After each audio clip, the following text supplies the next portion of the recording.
আসসালামু আলাইকুম। আশা করি যে আপনারা সকলে ভালো আছেন। আলহামদুলিল্লাহ আমিও ভালো আছি। আর প্রথমে আমি আমার পরিচয়টা দিয়ে দিই। আজকে আছে কর্নিয়া নার্সিং ভর্তি কোচিং এর পক্ষ থেকে আজকের এই লাইভ ক্লাসে সবাইকে স্বাগতম জানাচ্ছি। আমার নাম হচ্ছে মোহাম্মদ নাজমুল হাসান গাজী। আমি হচ্ছে বিএসসি নার্সিং করতেছি ঢাকা নার্সিং কলেজে, 3rd ইয়ারে আছি বর্তমানে। আর আজকে আপনাদের যে অধ্যায়টা পড়াবো আমি সাধারণত হচ্ছে কর্নিয়াতে মানে যে বিষয়টা পড়িয়ে থাকি সেটা হচ্ছে পদার্থবিজ্ঞান। তো আমি চেষ্টা করব আজকে পদার্থবিজ্ঞান নিয়ে বিভিন্ন বিষয় নিয়ে কথা বলার জন্য। আর আপনাদের পরিচয় আমাকে দেওয়ার দরকার নাই, কারণ ওইসব পরিচয় আমাদের সবারই এক বর্তমানে একটা ট্রেন্ড ছিল যে পরিচয় দেওয়ার দরকার নাই, অমুকের থেকে জেনে নাও। তো আপনাদের পরিচয়টাও আমি ওইভাবে মাসুদ ভাইয়ের কাছ থেকে জেনে নেব, সমস্যা নাই। তো যা হোক, আজকে আমাদের ক্লাসের একটা মূল টপিক বলা যায়, এবং বলা যায় যে নার্সিংয়ের মানবন্টন তো আমরা মোটামুটি সবাই জানি, এবং সে অনুযায়ী পদার্থবিজ্ঞান থেকে কিন্তু প্রতি বছর 10টা করে এমসিকিউ আসে, এবং একটা হিউজ একটা বই, ফার্স্ট পেপারে বই আছে 10টা অধ্যায় আছে, সেকেন্ড পেপারে আছে 11টা অধ্যায়, যেখান থেকে 21টা অধ্যায় থেকে মাত্র 10টা প্রশ্ন আসে, যেটা কিন্তু আসলে স্পেসিফিক কিছু জিনিস পড়লে আমাদের কিন্তু প্রতি বছরই দেখা যায় সেই জায়গাগুলো থেকে আসে। এবং আমি চেষ্টা করব, আমার কাছে সবথেকে বড় বিষয় হচ্ছে অবশ্যই কম পড়ে কিভাবে ভালো করা যায়, কারণ এত বেশি অধ্যায়, এতগুলা 21টা অধ্যায় পড়া আসলে অনেক হিউজ, এবং মাথায় রাখা এটা অনেক কঠিন একটা বিষয়। তো আমাদের চেষ্টাটা থাকবে যে কম পড়ে কিভাবে ভালো করা যায়। তো সেই হিসাবে আজকে আমরা যে বিষয়টা নিয়ে আলোচনা করব সেটা হচ্ছে পদার্থবিজ্ঞান প্রথম পত্রের একটা সবথেকে গুরুত্বপূর্ণ একটা অধ্যায় আছে, সেটা হচ্ছে যে 4র্থ অধ্যায়, নিউটনিয়াম বলবিদ্যা। আমরা সবাই মোটামুটি জানি নিউটনের মাথায় আপেল পড়ছিল, এটা আমরা সবাই জানি। এবং সেই আপেল থেকেই সেই বিভিন্ন ধরনের সূত্র আবিষ্কার করছে। এই সূত্র আবিষ্কার করার মাধ্যমেই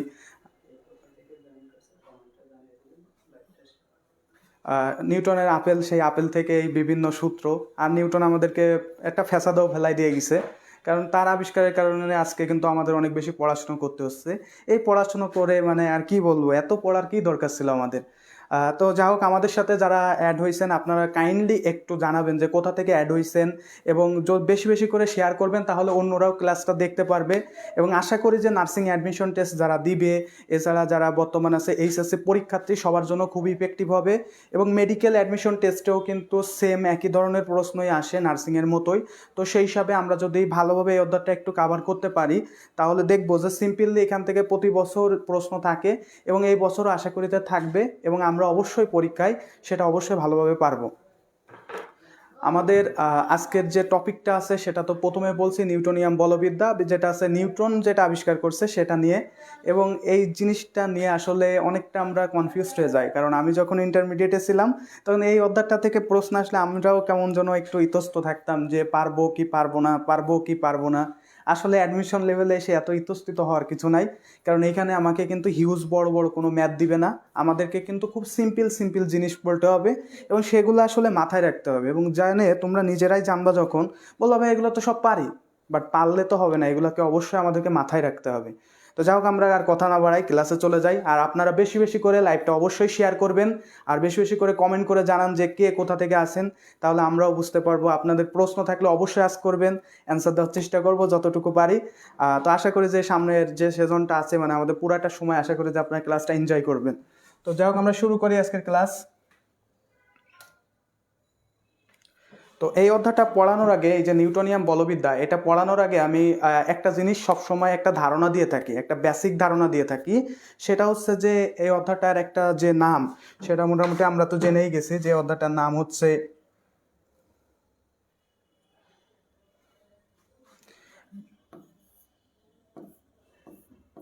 নিউটনিয়াম বলবিদ্যা। যেটা আছে নিউটনিয়াম বলবিদ্যা, নিউটন আবিষ্কার করছে, এজন্য নিউটনিয়াম বলবিদ্যা হয়েছে। তার মানে হচ্ছে নিউটন তার বল সম্পর্কে যে বিদ্যা দিছে সেটা হচ্ছে কি নিউটনিয়াম বলবিদ্যা। বল সম্পর্কে যে বিদ্যা দিছে সেটা হচ্ছে কি নিউটনিয়াম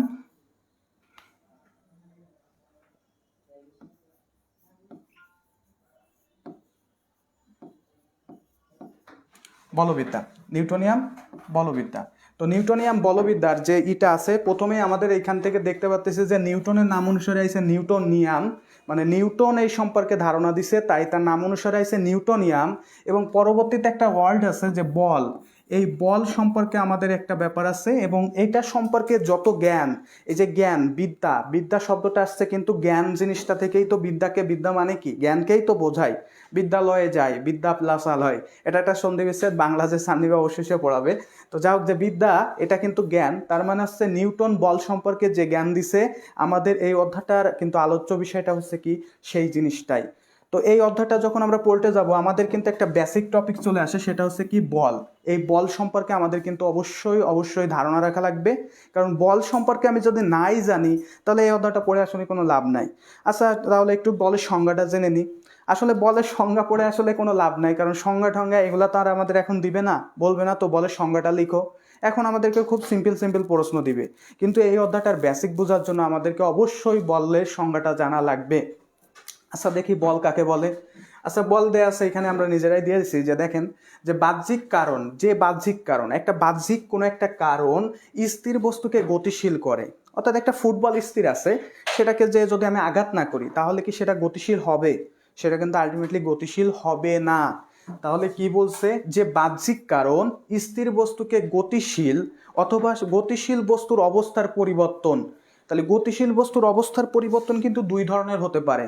একটা হচ্ছে কি, একটা গতিশীল বস্তু নিলাম আমি, গতিশীল বস্তু, এটার কিন্তু অবস্থার পরিবর্তন দুই ধরনের হতে পারে। একদিকে একটা মোটরসাইকেল সাপোজ আমি ধরি যে 10 কিলোমিটার/আওয়ার চলতেছে, 10 কিলোমিটার বেগে চলতেছে, আমি যদি সাপোজ ধরি, তো সেটাকে আমি যদি আরেকটু বেশি ফোর্স দিই, তাহলে সেটা কিন্তু 100 কিলোমিটার/আওয়ার যেতে পারে। তার মানে গতিশীল বস্তুর অবস্থার পরিবর্তন দুই ধরনের হয়ে থাকে।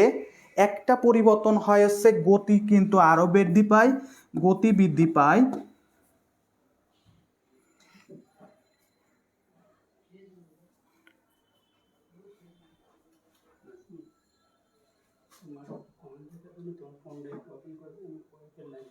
আচ্ছা,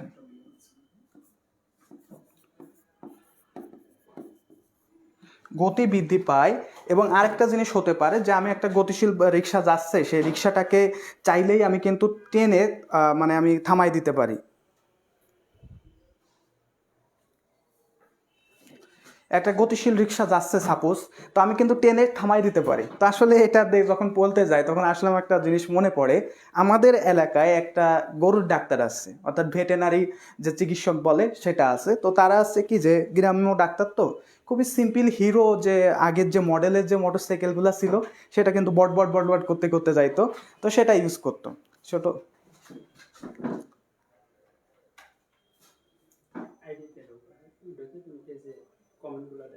আচ্ছা,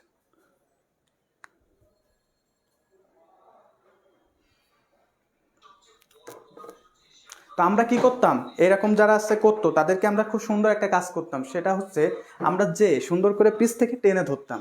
এবার দেখতাম কি, যে সে লোকটা যাইতে পারতো না, এবং দেখা যাচ্ছে প্রচুর পশু চিকিৎসকরা সাধারণত খুব বেশ একটা ইয়াং হয় না, একটু বেশ বুদ্ধিবৃদ্ধ ছিল, সো আমরা একটু মজা করতাম। তো আসলে কিন্তু একটা গতিশীল বস্তুকে আমরা কিন্তু দুইটা ধাপে ভাগ করতে পারি। একটা হচ্ছে এর গতিকে আমরা বৃদ্ধি করতে পারি, আবার একইভাবে আমরা কিন্তু ওর গতিকে কিন্তু টেনে বা বল প্রয়োগ করে আমরা কিন্তু পিছে নিয়ে আসতে পারি। সো আমাদের আসলে গতিশীল বস্তুর ক্ষেত্রে যে জিনিসগুলা কাজ করে, আমাদের যে একটা গতিশীল বস্তুকে বল প্রয়োগ করে আমরা কিন্তু দুইটা ভাগেই কিন্তু ভাগ করতে পারি। আচ্ছা, আমি একটু কমেন্টগুলো দেখি যে আমাদের সাথে কে কে অ্যাড হয়েছে। জাহানার আলম, আসসালামু আলাইকুম। আচ্ছা ঠিক আছে, মহসেন মায়া ভাই, আসসালামু আলাইকুম, আমি আরএস হোম সেন্টার থেকে দেখতেছি। ওকে, থ্যাংক ইউ ভাই। আমি 74 পাইছি টোটাল মার্কস, এত আমার কি সেকেন্ড মেরিট লিস্টে চান্স হইতে পারে? হাই অল, রূপ মেঘ। 74 মার্ক আসলে এই বছর কিন্তু 124 পেয়েও চান্স হয় নাই, এবছর কিন্তু 124 পেয়েও চান্স হয় না। আমাকে মাঝে মাঝে একটা আন্টি ফোন করে করে বিভিন্নভাবে বলে যে বাবা আমার মেয়েটা তো এত পাইছে। তো আসলে আন্টিকে আমি কীভাবে সান্ত্বনা দিই নিজেই বুঝি না। তো আসলে 74 পেয়ে হয় নাই, তো এত মার্কের আসলে ডিস্টেন্স আছে। সো আপনার যদি অবশ্যই যদি সেকেন্ড টাইম দেওয়ার ইচ্ছা থাকে এবং যদি আপনার সুযোগ থাকে, তাহলে আমি বলবো যে কর্নিয়াতে এসে অবশ্যই সেকেন্ড টাইম ব্যাচ শুরু হয়ে গেছে, আমাদের সেখানে ভর্তি হতে পারেন। এবং আশা করি যে সামনের বছর এই যে সমস্যাগুলো ছিল সেগুলোকে আইডেন্টিফাই করে আরও বেশি ভালো কিছু করবেন। আচ্ছা, আমরা আসি পড়ায় ফিরি। তো একটা গতিশীল বস্তুর কিন্তু দুইটা অবস্থার উন্নতি হতে পারে। একটা আছে গতিশীল বস্তুর গতিকে আমি বৃদ্ধি করতে পারি, আবার এটাকে কিন্তু কি করতে পারি, স্থির করতে পারি। কি করতে পারি, স্থির করতে পারি। তাহলে দুইটা অবস্থা চেঞ্জ হয়ে থাকে গতিশীল বস্তুর ক্ষেত্রে। তো আমাদের যে বলছে যে বাহ্যিক কারণে স্থির বস্তুকে গতিশীল বা গতিশীল বস্তুর অবস্থার পরিবর্তন ঘটায় বা ঘটাবার চেষ্টা করে, তাকে বল বলে। তো এই যে বস্তুটাকে আমি আসলে স্থির বস্তুকে একটা গতিশীল অবস্থায় নিলাম, কিংবা এই যে গতিশীল বস্তুর গতি বৃদ্ধি করলাম বা স্থির করলাম, এই কাজটা তো আর এমনি হমনি হয় নাই, অবশ্যই আমাকে একটা কিছু প্রয়োগ করতে হয়েছে। এই যে প্রয়োগ, এই প্রয়োগটাই হচ্ছে কি, এই প্রয়োগটাকেই বলে হচ্ছে বল। এই যে জিনিসটাকে আমি ফোর্স করছি, যে জিনিসটা আমি দিছি, একটা কিছুর উপর যে জিনিসটা আমি করছি বা প্রয়োগ করছি, এটাকেই বলে হচ্ছে বল। তো আসলে আমি প্রথমে বলছি যে বলের সংজ্ঞা এখন আমাদেরকে কেউই দিবে না যে বলের সংজ্ঞাটা লেখেন, তো এটা দেওয়ার মতো এখন আর সময় নাই, কারণ পরীক্ষায় কে এটা পড়ে। পরীক্ষায় 100 মার্কের অ্যান্সার করতে হয় মাত্র 60 সেকেন্ডে, 60 মিনিটে। তো এই 60 মিনিটে যখন আমার 100টা প্রশ্নের অ্যান্সার করতে হয়, তখন এই সংজ্ঞা লেখার মতো এগুলো দেয় না। কিন্তু আমাদের জানার জন্য আমাদেরকে এটা জানতে হবে, আমাদেরকে পড়ার সুবিধার জন্য, অন্যান্য জিনিস বোঝানোর জন্য এটা আমাদেরকে কিন্তু পড়তে হবে। আপনারা বেশি বেশি করে একটু কমেন্ট করবেন, বিভিন্ন ধরনের প্রশ্ন করলে সেগুলোর অ্যান্সার করবেন আশা করি, এবং বেশি বেশি করে শেয়ার করবেন, তাহলে অন্যরাও দেখতে পারবে। তো যাই হোক, আমরা একটু ভিতরের দিকে যাই। বল জিনিসটা তো পড়লাম, এবার বলের ভিতর থেকে কি পড়ে ভাইয়া একটু দেখি। বলকে প্রকাশ করা হয়েছে এফ দ্বারা। বলকে প্রকাশ করা হয় কি দ্বারা? এফ দ্বারা, অর্থাৎ ফোর্স। বলের ইংলিশ কি বলে? ফোর্স। তো ফোর্স থেকে আসছে কি? এফ। বলকে প্রকাশ করা হয়েছে এফ দ্বারা। এরপরে আমাদেরকে একটু জানতে হবে, বলের কিন্তু একটা সূত্র আছে। এই সূত্রটা আসলে নিউটনের দ্বিতীয় সূত্র থেকে আসছে, বাট আমরা কিন্তু এখানে দিয়ে দিছি। তো দেখি যে বলের যে সূত্রটা আছে সেটা কি, এখানে দেওয়া আছে F is equal to M A. F is equal to কি? M A. এখানে এম কে কি বলা হয়? ভর। আর এ কি বলা হয়? ত্বরণ। এখন ভর তো কখনো চেঞ্জ হয় না, আমরা মোটামুটি সবাই জানি। যদি আমি তোমাদেরকে একটা প্রশ্ন করি, যদি কেউ পারো একটা অ্যান্সার করবা। মনে করো যে একটা বস্তুর ভর 6 কেজি, সাপোজ 6 কেজি। এই বস্তুটাকে যদি আমি চাঁদে নিয়ে যাই, তাহলে বস্তুটার ভর হবে কত? একটা বস্তুর ভর আছে 6 কেজি, এই বস্তুটাকে যদি আমি চাঁদে নিয়ে যাই, তাহলে বস্তুটার ভর হবে কত? একটা বস্তুর ভর আছে 6 কেজি, একটি বস্তুর ভর 6 কেজি, বস্তুটিকে আমি চাঁদে নিয়ে গেলাম, বস্তুটার ভর হবে কত? অ্যান্সার করো যে পারবা। বস্তুর ভর 6 কেজি,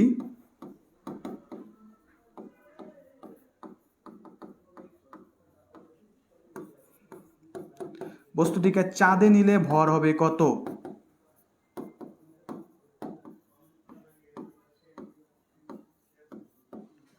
একটি বস্তুর ভর হচ্ছে 6 কেজি, বস্তুটাকে যদি আমি চাঁদে নিয়ে যাই, তাহলে বস্তুটার ভর হবে কত? যারা পারবেন একটু কাইন্ডলি কমেন্ট করবেন। বা এটা কই নাম্বার লেকচার? হ্যালো, ওকে। সোনিয়া লেকচার হচ্ছে, এটা হচ্ছে ম্যারাথন ক্লাস ধরে নাও। সো এটা নিয়ে টেনশনের কিছু নাই, লেকচারের মতো আগাবে, এটা হচ্ছে ম্যারাথন ক্লাস। আচ্ছা, এটা একটু বলেন, যে পারবে তার জন্য একটা কি থাকবে? তার জন্য একটা লজেন্স থাকবে। ওকে, আমার পক্ষ থেকে যদি দেখা হয়, যেদিন দেখা হবে সেদিন তোমরা আমার থেকে একটা করে লজেন্স বা চকলেট নিবা। ওকে, ঠিক আছে।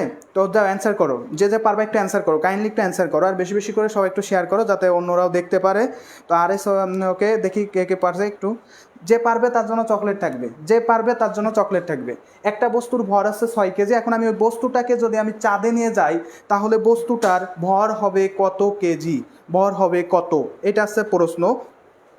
একটা বস্তুর ভর যদি 6 কেজি হয়, তো আমি সেটাকে যদি চাঁদে নিয়ে যাই, পৃথিবী থেকে চাঁদে নিলে কিন্তু কি হয় বলো তো? এটা আমাকে একটু জানাও যে কত হবে।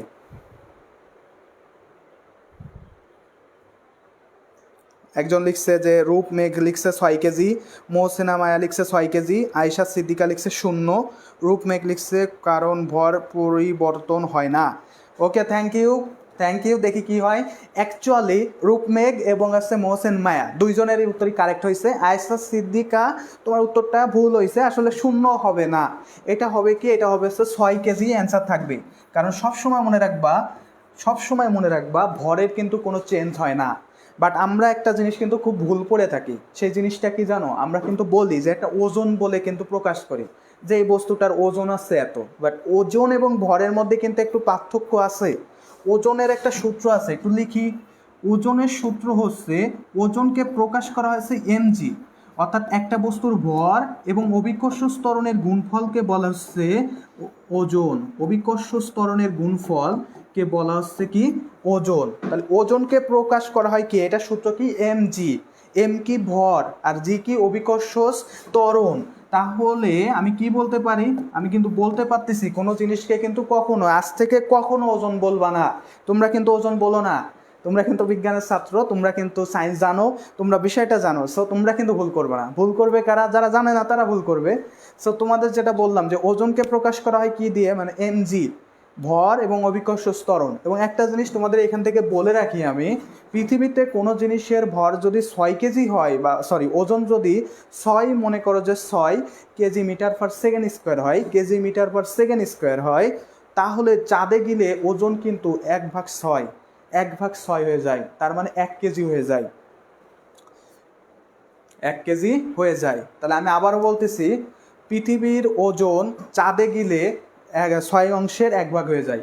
পৃথিবীতে কারোর ওজন যদি 6 কেজি হয়, চাঁদে গেলে হয়ে যাবে কত? 1 কেজি। কিন্তু কোনো বস্তুর ভরের কিন্তু কোনো চেঞ্জ হয় না, কোনো বস্তুর ভরের কিন্তু কোনো ধরনের চেঞ্জ হয় না। ভর এখনও যেমন আছে, ভবিষ্যতেও তেমন থাকবে। চাঁদে নাও, মঙ্গল গ্রহে নাও, দ্যাটস নট ম্যাটার, তোমার ভর সবসময় ভরই থাকবে। ভর হচ্ছে কি, আমার এই যে দেহের ভিতর কতটুকু এলিমেন্টস আছে, কতটুকু পদার্থ আছে, এটা। তো তোমাদের এখান থেকে কি প্রশ্ন আসতে পারে? এই ধরনের প্রশ্ন কিন্তু বেশি আসে। যেমন এখান থেকে আমি একটা দেখাই যে প্রশ্ন আমি যদি তোমাদের লিখেই দিই, ওকে লিখে দিই, কোনো বস্তুর ভর, একটু আগে যেটা দিলাম ও একটা প্রশ্ন আছে, কোনো বস্তুর ভর 5 কেজি এবং অভিকর্ষ ত্বরণ, হাতের লেখা কিন্তু অনেক বাজে, তারপরেও যতটুকু পারি আর কি। অভিকর্ষ ত্বরণ 10 মিটার পার সেকেন্ড স্কোয়ার হলে ওজন কত? প্রশ্ন হচ্ছে এটা। তো সবসময় পদার্থবিজ্ঞানের ক্ষেত্রে একটা জিনিস মনে রাখবা, এই ধরনের প্রশ্ন দিতে পারে, মাঝে মাঝে আমি ফেস করি যে ভাইয়া অঙ্ক দেন না তো, অঙ্ক দেন তো। আসলে অঙ্ক তেমন কিছুই না, খুব সহজ জিনিস। এই ধরনের অঙ্ক কয় সেকেন্ডে করবো? মাত্র 10 সেকেন্ডে পারবো, খুবই সহজ জিনিস। তো আমরা সবসময় পদার্থবিজ্ঞানে একটা জিনিস মনে রাখবা, যারা ইন্টারমিডিয়েট পরীক্ষা দিবা বা যারা আসো, তোমরা সবাই একটা জিনিস মনে রাখবা। ওকে, দিছে আছে রূপজাল হোসেন, দিছে 6। আসসালাম ইব্রাহিম, কেমন আছো? ওকে, ঠিক আছে। সবাই একটু বেশি বেশি করে কমেন্ট করো এবং শেয়ার করো, যাতে অন্যরাও দেখতে পারে। একটু বেশি বেশি করে শেয়ার করো, যাতে অন্যরাও দেখতে পারে আর কি ক্লাসটা।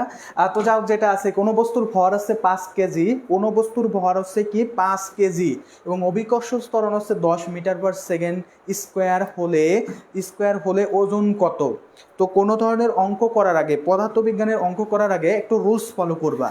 রুলসটা হচ্ছে আমার কি কি দেওয়া আছে, আমার কি কি দেওয়া আছে সেটা আগে প্রথমে লিখবা। আমার কি কি দেওয়া আছে, এটা হচ্ছে প্রথম কথা। তোমার কি কি দেওয়া আছে এটা তোমাকে প্রথমে লিখতে হবে। আচ্ছা দেখি কি কি দেওয়া আছে। বস্তুর ভর দেওয়া আছে। আচ্ছা বলো তো, বস্তুর ভরকে কি দিয়ে প্রকাশ করা হয়? এম দ্বারা। তাহলে এম ইকুয়াল টু কত? 5 কেজি। এরপরে কি দেওয়া আছে? অভিকর্ষ ত্বরণ দেওয়া আছে। অভিকর্ষ ত্বরণকে কি দিয়ে প্রকাশ করা হয়? অবশ্যই জি দিয়ে, গ্র্যাভিটি, জি দিয়ে। তাহলে জি ইকুয়াল টু কত দেওয়া আছে? 10 মিটার পার সেকেন্ড স্কোয়ার। অনেকে বলতে পারো ভাই জির মান তো 9.8।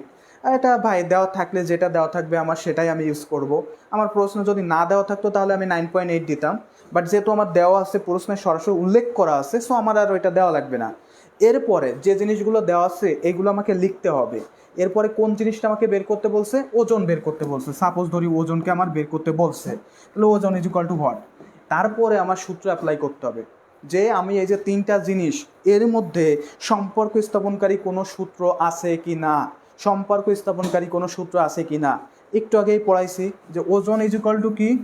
ওজন ইজ ইকুয়াল টু হচ্ছে M G, M G. So আমি কিন্তু পেয়ে গেছি, এম এর মানটা আমি জানি কত, 5, আর জির মান কত, 10। তাহলে করে দিলে আমার কত আসে?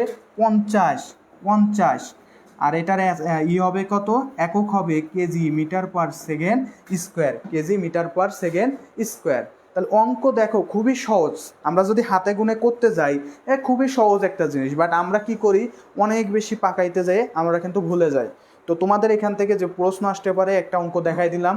এবং আরেকটা জিনিস বলছি যে কোনো বস্তুর ওজন যদি পৃথিবীতে 6 কেজি হয়, চাঁদে হবে 1 কেজি। অর্থাৎ পৃথিবীর যে ওজন থাকে, চাঁদে গেলে তার 6 ভাগের 1 ভাগ হয়ে যায়। পৃথিবীতে কোনো বস্তুর ওজন যা থাকে, চাঁদে গেলে তার 6 ভাগের 1 ভাগ হয়ে যায়। চাঁদে গেলে কি হয়ে যাবে, 6/1 হয়ে যাবে। ওকে, অ্যান্সার দিছে Mohsen Maya 50 KG metre per second square. আচ্ছা, চকলেট দিতে চাইছিলাম, চকলেট পাইছিল কে? চকলেট পাইছিল মোহসেন মায়া পাইছিল, আর আছে রূপমেঘা, দুইজন পাইছিল। দেখা হইলে আমার থেকে চকলেট নিয়ে নিবা, সমস্যা নাই। যাও, আমি যেটা বলতেছিলাম, তোমরা দুইজন চকলেট পাইছো, নিয়ে নিবা। আর ভার্চুয়াল চকলেট তো আছেই, আমি একটা একে ভার্চুয়াল চকলেটটা দিয়েই দিতে পারি।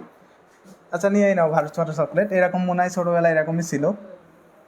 আমি আর খুব বেশি একটা ভালো আঁকতে পারি না অ্যানাটমিতে, আমি খুবই মানে যখন নার্সিংয়ে আসে স্যার, আমি জিজ্ঞেস করছিলাম যে স্যার অ্যানাটমিতে কি আঁকা কি না করে কি ভালো করা যায়, তো বলে পাগল তুমি কি বলো।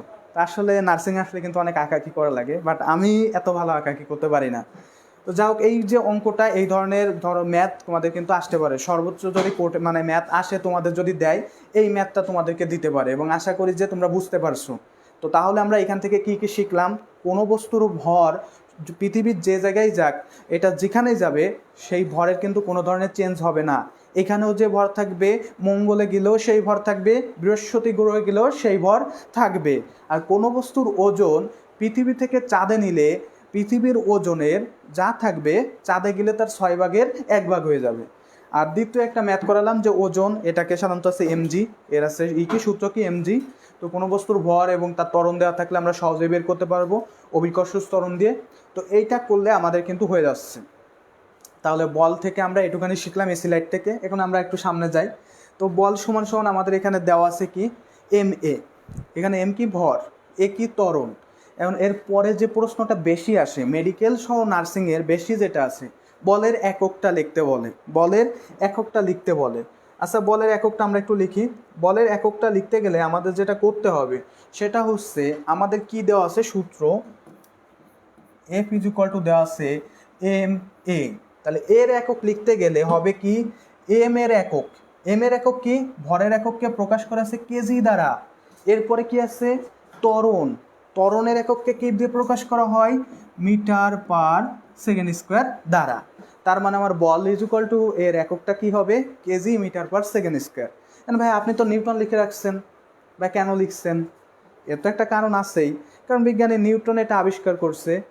এই জন্য হচ্ছে কি তার একটা তো অবশ্যই, আমি আবিষ্কার করছি, আমি আবিষ্কার করে কি আরেকজনকে দিয়ে দিব? আমি আবিষ্কার করছি, আমার নামটা একটু প্রচার করব না? সেই প্রচার করার সাথে তিনি এটাকে বলছে কি, এটা সমান সমান তিনি লিখছেন নিউটন, এটা সমান সমান তিনি একক হিসেবে তাকে স্বীকৃতি দেওয়ার জন্য লিখছেন কি নিউটন, শুধুমাত্র একে স্বীকৃতি দেওয়ার জন্যই লিখছে নিউটন। তো প্রশ্নটা এরমভাবে এইভাবে আসে যে বলের একক নিচের কোনটি, বা বলের একক কি, বলের একক কি, এরকমভাবে প্রশ্ন আসে, বলের একক কি, এই ধরনের প্রশ্ন আসতে পারে। একক কি অপশানে থাকে, ক নাম্বারে যে অপশানটা থাকে সেখানে মনে করো জুল, খ নাম্বারের যে অপশান থাকে ওয়াট, আর গ নাম্বারে মনে করো কেলভিন, আর ঘ নাম্বারে যে অপশানটা থাকবে সেটা মনে করো যে নিউটন। তো তুমি অ্যান্সার করবে কোনটা, যেটা সঠিক আসে, অর্থাৎ নিউটন। আমি অ্যান্সার করব কোনটা, নিউটন। তাহলে বলের একক কি, চারটা অপশান থাকতে পারে, joule, watt, kelvin, newton, anything, যে কোনো কিছু থাকতে পারে। বাট আমার অ্যান্সার হবে কোনটা, সঠিক অ্যান্সার কোনটা, নিউটন। সো আমি নিউটন দিব। আলটিমেটলি এটাও বলা হয়ে থাকে যে বলের একক আসলে দুইটা ভাবে প্রকাশ করা যেতে পারে, এটাও থাকতে পারে, এটাও থাকতে পারে। তবে যদি এটা থাকে তাহলে আর কোনো কথা নাই, নিউটন যদি থাকে আর কোনো কথা নাই, এটাই শেষ, ফাইনাল টাচ। ঠিক আছে? তো যাই হোক, আশা করি যে এটা বুঝতে পারছো। আর তোমরা বেশি বেশি করে একটু জানাবা, যে যদি না বুঝতে পারো আমাকে জানাবা, সবাই একটু জানাবা কমেন্ট করে। আর সবাই বেশি বেশি করে একটু শেয়ার টেয়ার করো যেন অন্যরা দেখতে পারে।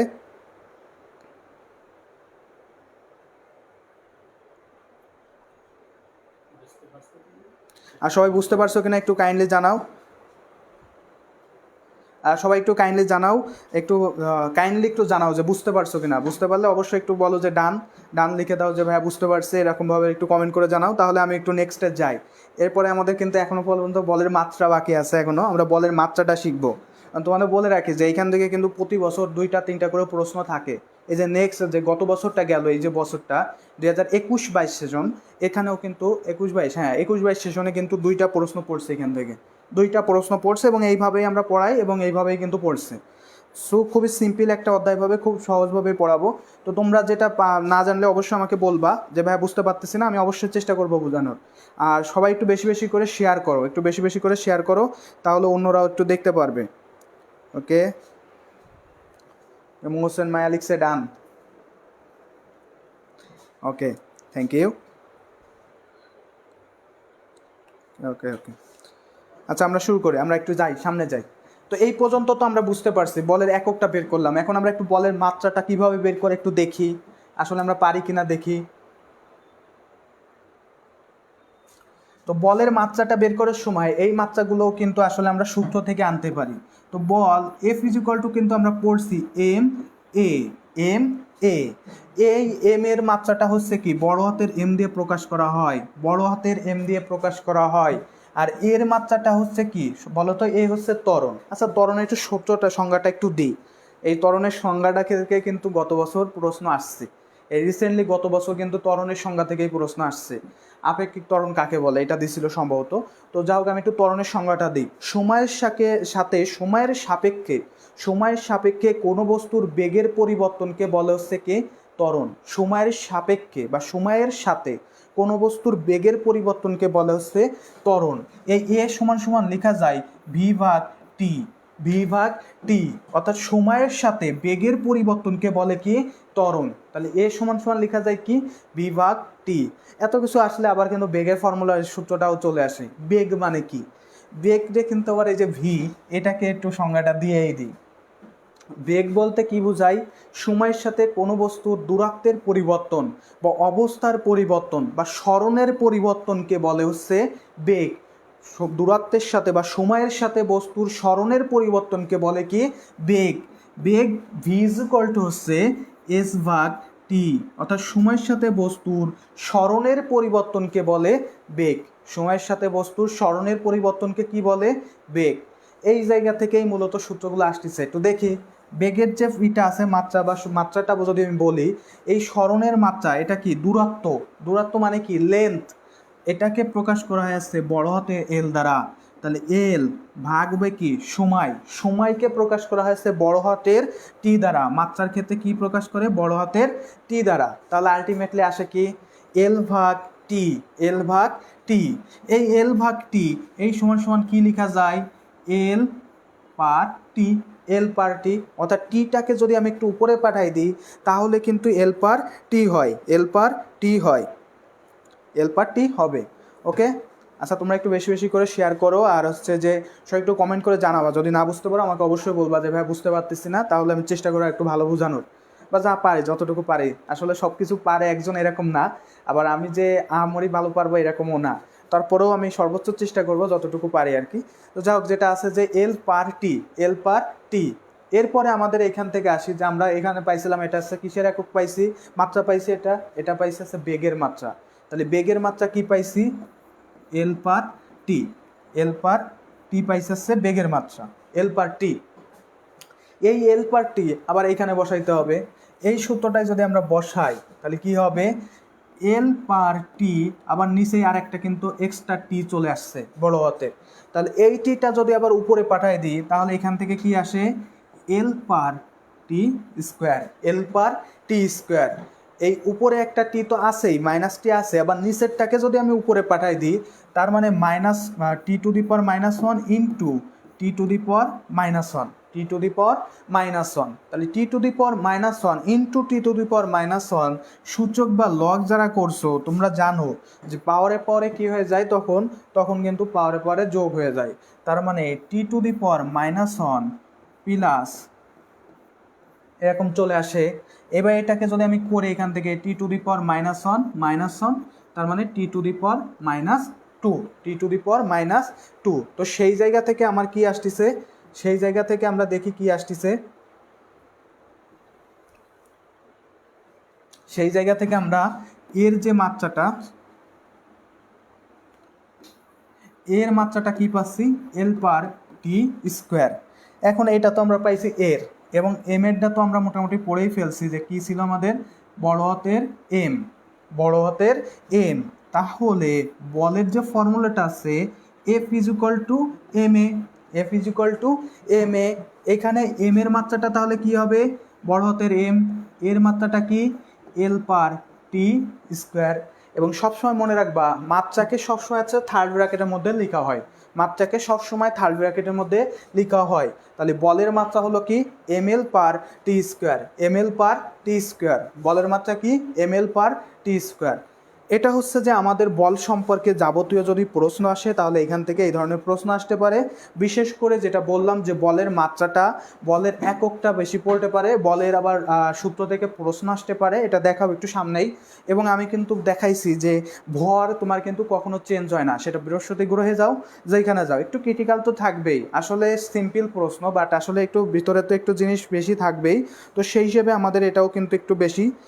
তো যা হোক, আশা যদি বুঝতে পারো, এটা যদি বুঝতে পারো সবাই একটু কমেন্ট করে জানাও যে বুঝতে পারছি ভাইয়া, বা ডান লিখো, তাহলে আমি সামনে যাই, সামনের স্লাইডে যাই আর সেটার দিকে বোঝানোর চেষ্টা করি যতটুকু পারি আর কি।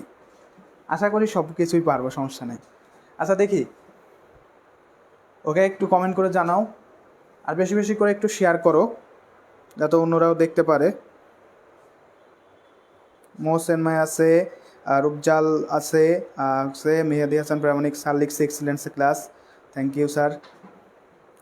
আচ্ছা রঞ্জিত পাহান, অর্ণব বাবু, ডান, ওকে থ্যাংক ইউ।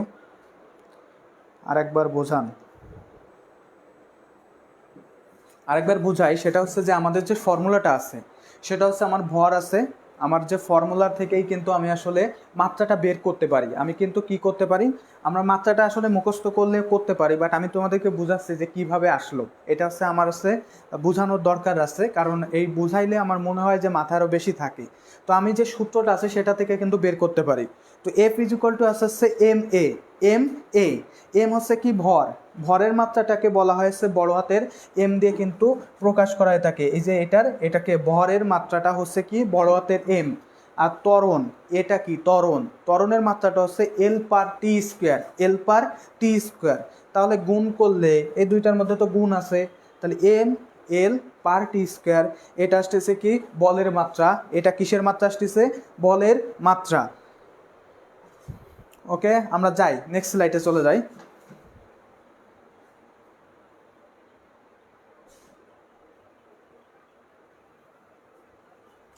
এবার আমরা একটু বলি যে আমি প্রথমে বলছিলাম যে বল সম্পর্কে যাবতীয় কথাবার্তা বা বলবিদ্যা এটা আবিষ্কার করছে কে, আমি সেটা লিখে দিচ্ছি যে বিজ্ঞানী নিউটন। বলবিদ্যার জনক বলা হয় কিন্তু বিজ্ঞানী নিউটনকে। এই নিউটন এই বিভিন্ন কিছু আবিষ্কার করার কারণে এই যে এত পড়াশোনা করতে হচ্ছে, এত ক্লাস করতে হচ্ছে, ভাই এসব দরকার ছিল না। আপেলটা যে কেন ওর মাথায় পড়লো কিছু বুঝি না, মানে বুঝলামই না যে আপেলটা ওর মাথায় কেন পড়লো, আপেলটা তো আমার মাথায় পড়তে পারতো। আমরা মাঝে মাঝে একটা জিনিস খুব ভাবি যে নিউটন যদি এটা আবিষ্কার না করতো আমি মনে হয় আবিষ্কার করতাম, আর ওমকে যদি আইনস্টাইন যদি আপেক্ষিকতার তত্ত্বটা না দিত আমি মনে হয় দিতাম, সারা মানুষ আমাকে দেখতো। আসলে এমন কিছুই না, এই পৃথিবীর কিন্তু আসলে আমরা কিছুই জানতে পারি না। এই পৃথিবীর সৃষ্টির রহস্য, এই পৃথিবীর কোনো কিছুই কিন্তু আমরা আসলে জানতে পারি নাই। মাত্র 4% জিনিস এখনো পর্যন্ত আমরা মাত্র কত পার্সেন্ট জিনিস জানতে পারছি, মাত্র 4% জিনিস জানতে পারছি এখনো পর্যন্ত। জাস্ট আমরা শুধুমাত্র 4% জিনিস জানতে পারছি। ভাই তুমি যদি পারো, এখনো 96% জিনিস অবশিষ্ট আছে, এই 96% জিনিসটা জানো না, জানার সমস্যা কি, আমরা আইনস্টাইনের থেকেও বড় কিছু হতে পারি, আমাদের সেই ক্যাপাবিলিটি আছে। আমরা সেটা শুধুমাত্র কি আমরা অলস মস্তিষ্ক নিয়ে পড়ে থাকি। তো যাই হোক, এটা আমরা বলি। তো বিজ্ঞানী নিউটনকে কিন্তু বলবিদ্যার জনক বলা হয়। এছাড়া মহাকর্ষ সম্পর্কে যে তার যে সূত্র আছে সেটাও জানি, যে অভিকর্ষ ত্বরণ নিয়ে যে সূত্রটা তিনি দিছেন সেটারও কিন্তু জনক, সেটাও কি বিজ্ঞানী নিউটন। তারপরে আমরা হায়ার ম্যাথে, আমরা হয়তো বা অনেকেই তোমরা পড়ছো হায়ার ম্যাথ যাদের ছিল ইন্টারমিডিয়েটে, অন্তরীকরণ, যোগজীকরণ, এই জিনিসগুলোরও কিন্তু ক্যালকুলাসের জনকও কিন্তু বলা হয় বিজ্ঞানী নিউটনকে। তো এটা আসলে প্রথম অধ্যায় যখন পড়াবো তখন আসলে আরও ব্রিফলি বলবো যে বিজ্ঞানীদের বিভিন্ন অবদান আছে, সেখানে এটা আরও ভালোভাবে দেওয়া আছে। তো এখানে আমরা দেখি যে বলবিদ্যার জনক বলা হয় কাকে, বিজ্ঞানী নিউটনকে। এটা কিন্তু বিভিন্ন সময় প্রশ্ন দেয় যে বলবিদ্যার জনক বলা হয় কাকে, বলবিদ্যার জনককে, বলবিদ্যার জনককে, বলবিদ্যার জনক হচ্ছে বিজ্ঞানী নিউটন।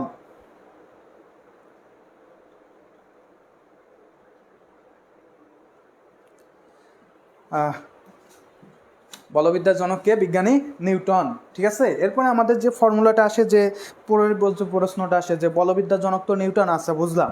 তো বলবিদ্যার সম্পর্কে নিউটনের সূত্র কয়টি? বলবিদ্যা সম্পর্কে নিউটনের সূত্র হচ্ছে 3টি। বলবিদ্যা সম্পর্কে নিউটন কয়টা সূত্র দিছে? 3টা। এই বলবিদ্যাটাকে সুন্দর করে বোঝানোর জন্য বিজ্ঞানী নিউটন আপেল পড়ার কারণে 3টা সূত্র তার মাথায় চলে আসছে।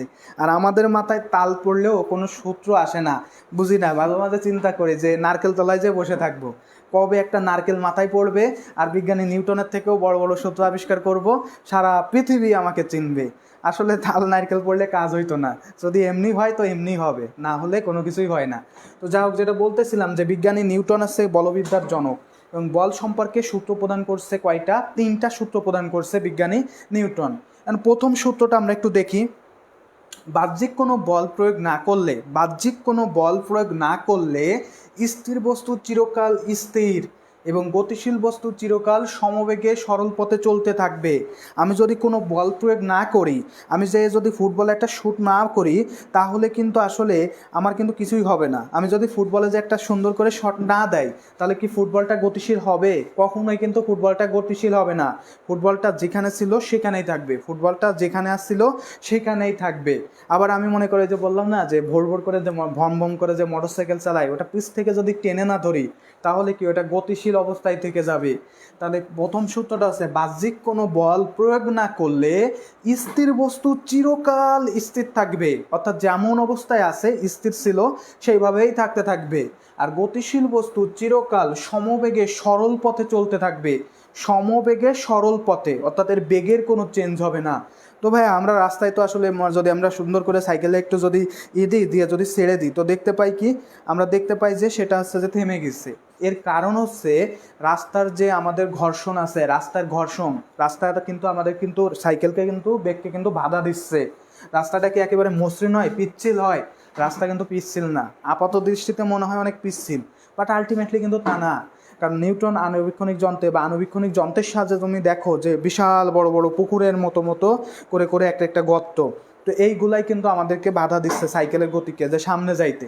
তো যাক, যেটা বলতেছিলাম, বাহ্যিক কোনো বল প্রয়োগ না করলে স্থির বস্তু স্থির এবং গতিশীল বস্তু চিরকাল সমবেগে সরল পথে চলতে থাকবে। এই ধরনের সূত্র আমাদেরকে দিবে না। যা প্রথম সূত্রটা লিখো।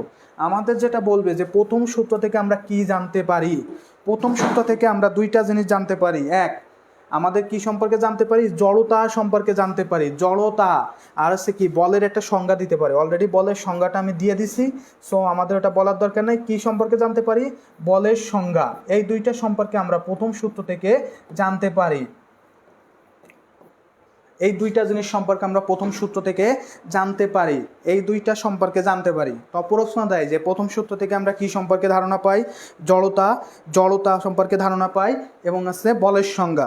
তোমরা একটু বিশেষ করে একটু শেয়ার করো, যাতে একটু বেশি বেশি করে শেয়ার করো, এবং একটু কমেন্ট করে জানাও যে বুঝতে পারছো কিনা। একটু কমেন্ট করে জানাও, যাতে বুঝতে না পারলে অবশ্যই জানাবো যে ভাই বুঝতে পারি নাই। একটু কমেন্ট করে জানাও, সবাই একটু কাইন্ডলি কমেন্ট করে জানাও।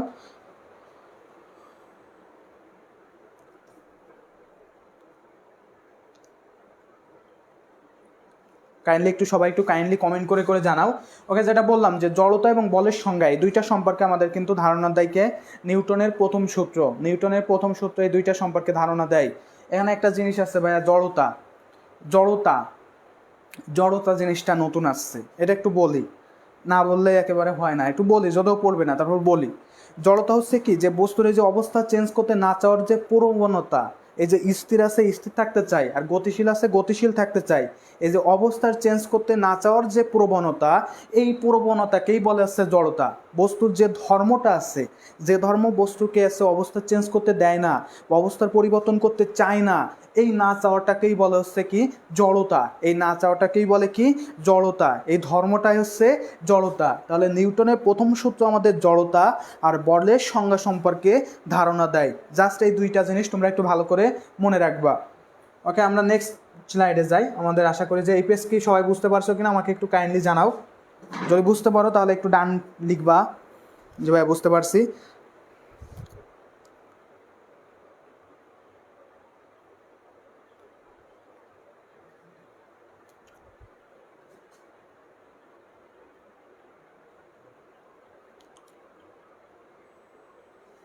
একটু দ্রুত কাইন্ডলি কমেন্ট করে ভাইয়া গ্রুপে শেয়ার করে দিছি। ওকে, থ্যাংক ইউ। মোহসেন মায়া আবার বুঝাই দেন স্যার, বুঝান স্যার। ওকে, এখানে যেটা বোঝানোর আসলে তেমন কিছুই নাই, যেটা বুঝাচ্ছি যে সেটা হচ্ছে বাহ্যিক কোনো বল প্রয়োগ না করলে স্থির বস্তু চিরকাল স্থির থাকবে আর গতিশীল বস্তু চিরকাল চলতে থাকবে। তো এখানে আমাদের কি কি সম্পর্কে ধারণা দেয়? জড়তা সম্পর্কে ধারণা দেয় আর বলের সংজ্ঞা দেয়। জড়তা সম্পর্কে ধারণা দেয় আর জড়তা সম্পর্কে ধারণা দেয় আর বল সম্পর্কে ধারণা দেয়। বলের সংজ্ঞা এই জাস্ট এই দুইটা জিনিস একটু মনে রাখবা, এই স্লাইড থেকে আর কিছু মনে রাখার দরকার নাই। আর উপরেরগুলা তো তোমরা মোটামুটি পড়েই ফেলছো, সেটা তো বলেই দিছি যে জলবিদ্যার জনক বলা হয় কাকে? বিজ্ঞানী নিউটনকে। আর বল সম্পর্কে নিউটনের সূত্র কয়টা? 3টা। এই দুইটা তো অলরেডি আমরা বলে ফেলছি। তো প্রশ্ন হচ্ছে এখান থেকে 3টা আসতে পারে, সেটা হচ্ছে বল সম্পর্কে নিউটনের সূত্র কয়টি? 3টি। আর বলবিদ্যার জনক বলা হয় কাকে? বিজ্ঞানী নিউটনকে। আর তৃতীয় কথা হচ্ছে কি, যে প্রথম সূত্র আমাদের কি কি সম্পর্কে ধারণা দেয়? জড়তা সম্পর্কে ধারণা দেয় আর বলের সংজ্ঞা দেয়। এই 3টা প্রশ্নই আছে তোমাদের এখান থেকে আসবে। ওকে, আমরা নেক্সট স্লাইডে চলে যাই।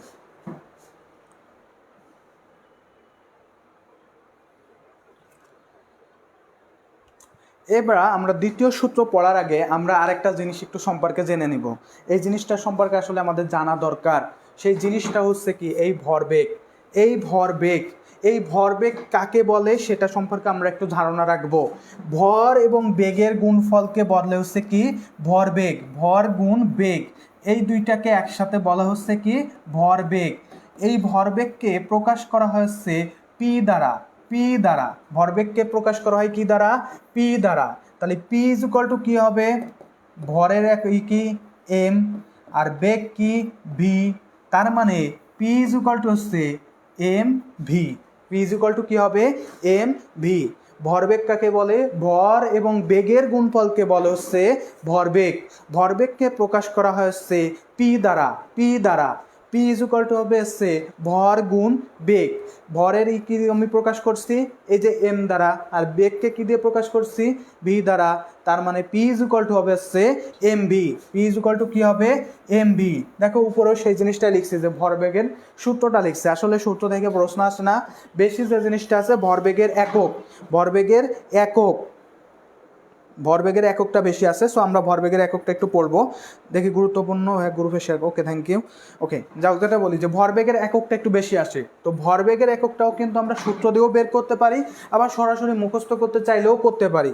যেমন এই যে ভর, এর একক অলরেডি আমি বলে দিছি কেজি। আর বেগের একক কি? Metre per second. সেখান থেকে আসছে ভরবেগের একক হচ্ছে কেজি মিটার পার সেকেন্ড। আর ভরবেগের মাত্রাটা কি? ভরবেগের মাত্রাটা এখান থেকেই বের করতে পারবো। ভরের মাত্রা হচ্ছে বড় হাতের এম, আর বেগের মাত্রা আমরা লিখছিলাম এল পার টি। তাহলে এই দুইটা যেহেতু গুণ আকার আছে, তাহলে M L T to the power -1, ml/(t⁻⁻1)। তো এখান থেকে মূলত আমাদেরকে বলতে হবে ভরবেগ কাকে বলে?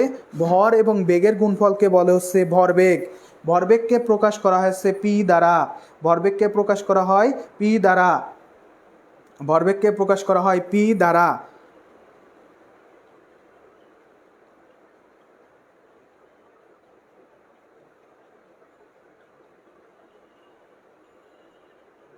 ভরবেগকে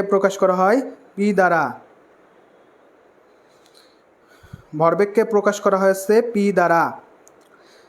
এখন আমরা এখান থেকে কি লাগে? ভর পি ইজ ইকুয়াল টু কি? M V. P is equal to কি? M V.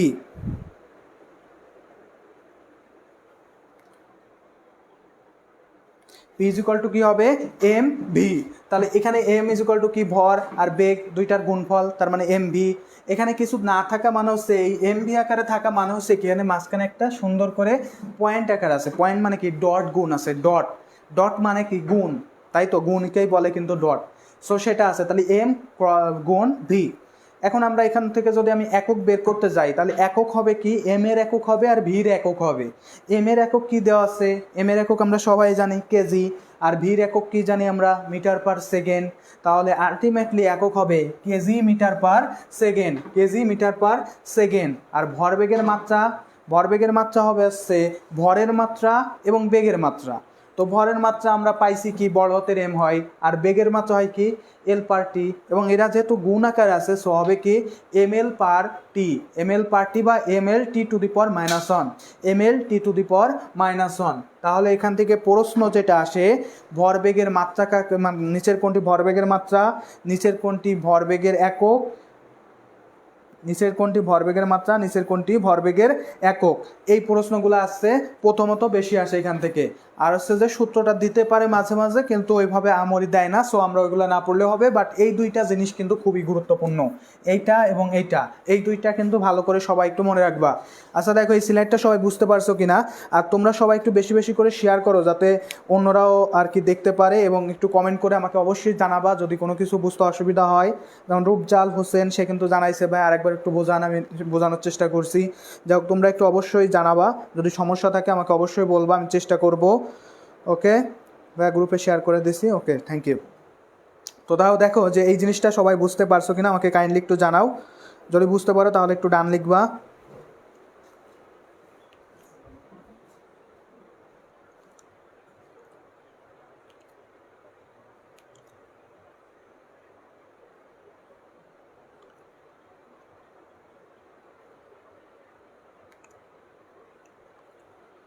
ওকে মোহসেন মায়া লিখছে যে ডান, ওকে থ্যাংক ইউ। ঠিক আছে, আর কোনো সমস্যা থাকলে অবশ্যই বলো আমাকে, দ্রুত বলো, তাহলে আমরা নেক্সট স্লাইডে চলে যাই। আশা করি যে এটা বুঝতে পারছো।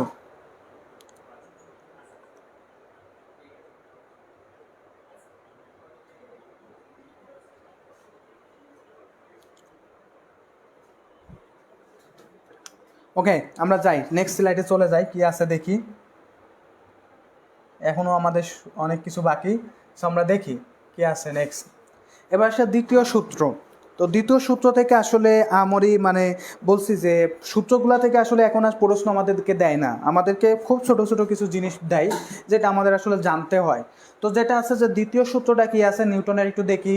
ভরবেগের পরিবর্তনের হার, বস্তুর ভরবেগের পরিবর্তন, একটু আগেই পড়ে নিছি ভরবেগ, এই জন্যই কিন্তু পড়ে নিছি কানেক্টেড, এই জন্যই কিন্তু আগে পড়াই নিলাম ভরবেগ কাকে বলে।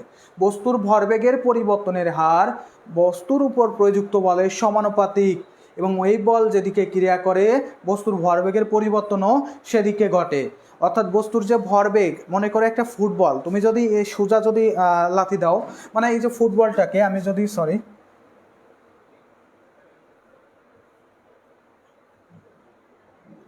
এই যে ফুটবল, এটাকে যদি আমি লাথি দিই এইদিকে, তাহলে ফুটবল কিন্তু এদিকে যাবে, বাট আমি যদি লাথি এইদিকে দিই তাহলে ফুটবলটা কিন্তু এদিকে যাবে।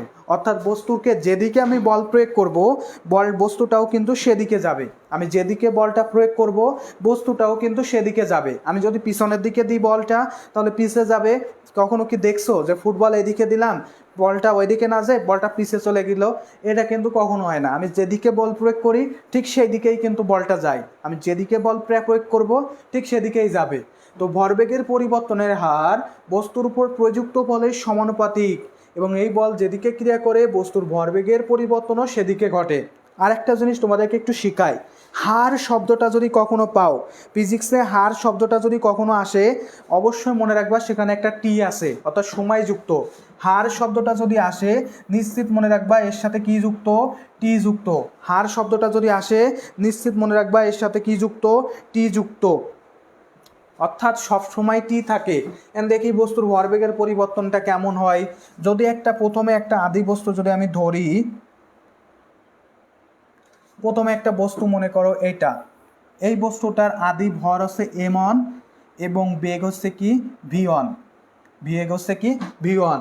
বল প্রয়োগের ফলে বস্তুটা এখানে চলে গেল, টি সময় পর্যন্ত বল প্রয়োগের ফলে বস্তুটার পরবর্তী বেগ হয়েছে কত, m2v2, m2v2। বস্তুটার পরবর্তী কি হয়েছে,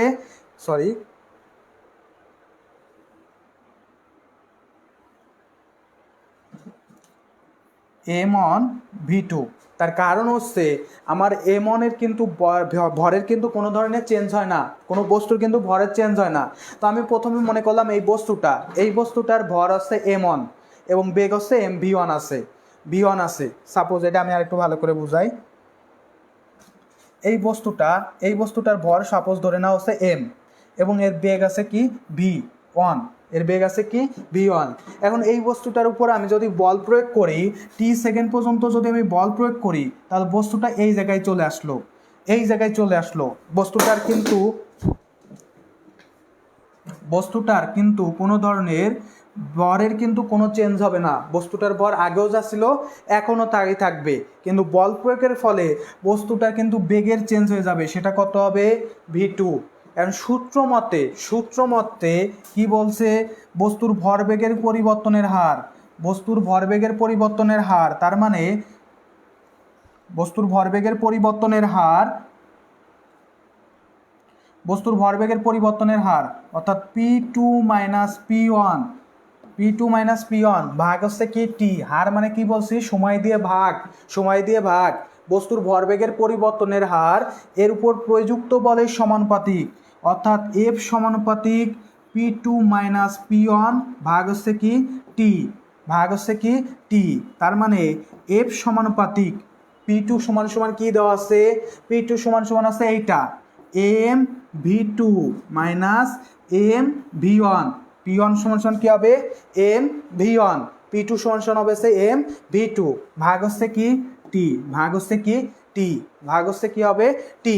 তাহলে F সমানুপাতিক, এখান থেকে যদি আমি m কমন নিই তাহলে কি থাকে v2 মাইনাস v1 ভাগ হচ্ছে কি T। এই v2 মাইনাস v1 ভাগ T এটা সমান সমান আলটিমেটলি আসে কি A। তার মানে ত্বরণ। ওই যে বলছিলাম না, বস্তুর সময়ের সাথে বস্তুর বেগের পরিবর্তনকে বলে ত্বরণ, এইখান থেকেই কিন্তু সেই ত্বরণটা আসছে, যার কারণে আমরা সূত্রে লিখে থাকি F = ma। তাহলে বিষয়টা আরেকবার একটু বোঝাই। একটা বস্তু, সাপোজ একটা বস্তু মনে করো, এই বস্তুটার ভর আছে m এবং বেগ আছে কি v1। তাহলে এই বস্তুটার ভরবেগ হবে কত, p1 = হবে mv1।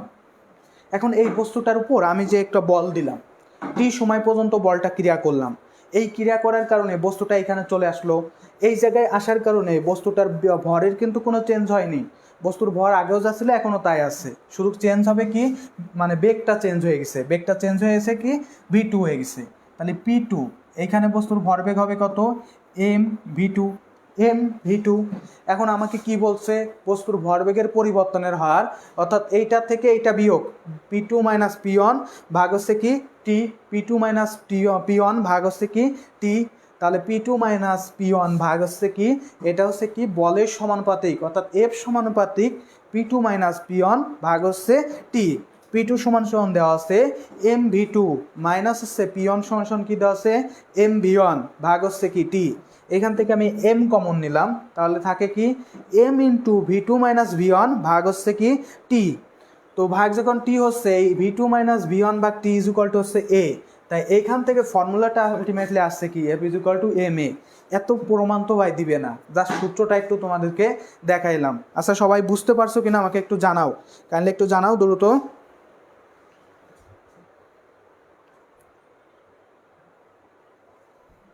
Thank you. বর্ষা ইসলাম লিখছে যে ভাইয়া ক্লাসটা অনেক ভালো লাগছে, সব কিছু খুব ভালো করে বুঝতে পারছি। আলহামদুলিল্লাহ, থ্যাংক ইউ। ওকে, ধন্যবাদ। দেখো সবাই বুঝতে পারছো কিনা এটা। এরপরে এই সূত্র থেকে আমাদেরকে আরেকটা জিনিস জানতে হবে, বেশি ইম্পর্ট্যান্ট যেটা, এই জিনিসটা হচ্ছে বেশি ইম্পর্ট্যান্ট, যে দ্বিতীয় সূত্র আমাদের কি কি সম্পর্কে ধারণা দেয়। প্রথম সূত্র ধারণা দিছিল, একটু যদি আমি বলি তোমাদের স্মরণ করাই, জড়তা আর বলের সংজ্ঞা।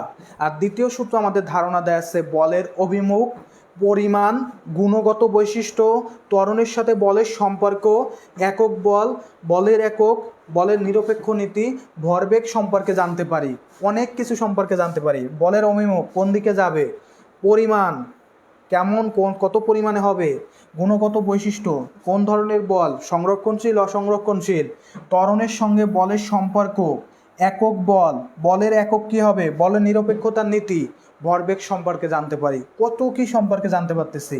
তাহলে দ্বিতীয় সূত্র কিন্তু খুবই ইম্পর্ট্যান্ট একটা জিনিস, কারণ এখান থেকে কিন্তু কত কি সম্পর্কে আমাদেরকে ধারণা দিচ্ছে। সো এটা একটু ভালো করে আশা করি যে বুঝতে পারছো। যদি বুঝতে পারো সবাই একটু ডান লিখবা, আমি বুঝবো। তাহলে নেক্সট স্লাইডে আমরা চলে যাব।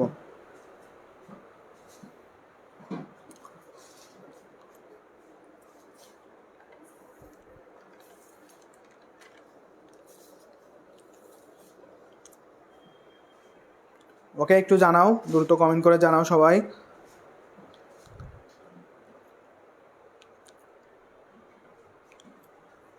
জি ভাইয়া, মহসেনা রুকজাল হোসাইন, ডান ডান, ওকে থ্যাংক ইউ। ওকে, নেক্সটে চলে যাই আমরা।